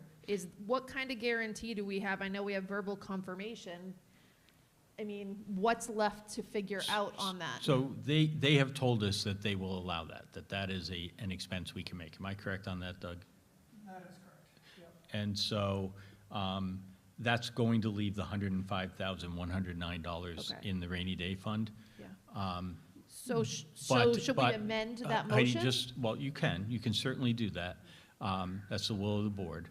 But for clarity, the reason I'm asking for the up to is that that's North Branch money that then is, being paid toward this situation and isn't available to finish the project. So, if we don't identify how to finish paying for it, I guess we'll have to come back to the board to say, here's additional revenue that we need to identify to get that done. So that's something that we would have to come back to you for. Okay, so just So- just throwing something out there. I mean, if we delayed the vote on this today, could you guys meet before the school board meeting on Wednesday to come up with some of those sources? I think for the sake of getting this closed out and so that we can start the DOE 25, I think we need to close this tonight. We need to leave here with marching orders of how we're going to do that. So if the concern is that leaves the $501 and that's not palatable, I think if we can do the math for you quickly and tell you what number is necessary. A withdrawal of $254,292. See, in the green, the math is already done. Doug did it for us. So if you want to amend that motion from $358,900 to $254,292, then we can get the book closed out because that will zero it out. If I understand it correctly, I want to make sure. Yeah, so the timeline on this goes back to Heidi's work. As she was kind of saying, what else can we do? This was one of those things that we could do. So I called up Bank of America on Friday. We played phone tag for a little bit. I talked with them today. They said, yes, that is an acceptable way to use those funds. You will get reimbursed.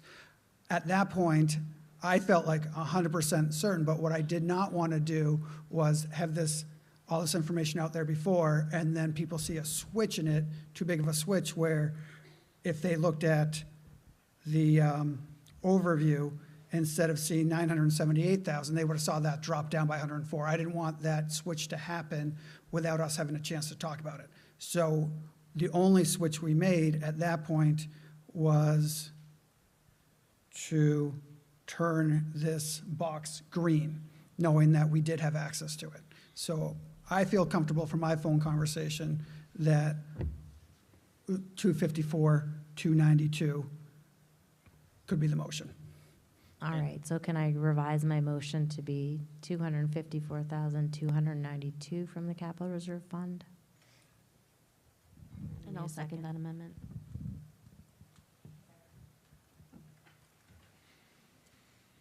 Any other discussion? All right, all in favor of withdrawing $252,292 from the capital reserve fund, say aye. 254, 292. I thought that's what I said. Okay, 254, 292 from the capital reserve fund. Say aye. Aye. Opposed? Aye. 410. Those are the only two motions. With those, you have basically resolved this so that we're able to get the DOE 25 done. Just if I may, at the end of this, I want to thank the board for really a very difficult situation. I want to apologize for the fact that we're in this situation. I can only assure people that as soon as awareness was made about it, we've taken all the positive steps that we can to get this thing resolved. You know, you can ask Doug yourself, but I feel that I've been nothing but supportive of identifying, drilling into it, and getting it righted. And so I hate all of this. I hate the fact that we're in this position. I've been out in front of the public from the beginning doing what the board has asked me to do, which is to figure out how to get the elementary school taken care of, the middle school taken care of, high school needs taken care of. We've been doing that. We have facilities that are being updated, facilities that Litchfield will be proud of. And we're doing it through energy savings that are going to result in long-term benefits for the taxpayers. So I think we have been very responsible. The fact that this oversight got us to this point, I can assure you I've lost as much sleep as anybody on it. And so I regret that we're in this position, but I do thank the board for working with us to get it resolved.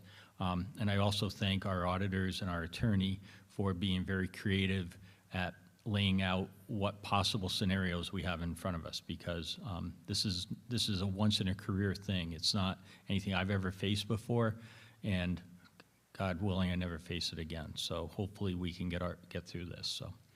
So thank you to the board and thank you to the public, and we'll start working on trust again tomorrow. There's no doubt. We're doing it tonight, to be honest, but we'll go from there. With that, I'll take a motion to adjourn. I'm sorry? So we didn't hear your statement, Dana. You said you had a statement, prepared a statement for the read? Wednesday. Thank you. Make a motion. Heidi, you made a motion to adjourn? Yep. I'll second that. All in favor of adjourning? Say aye.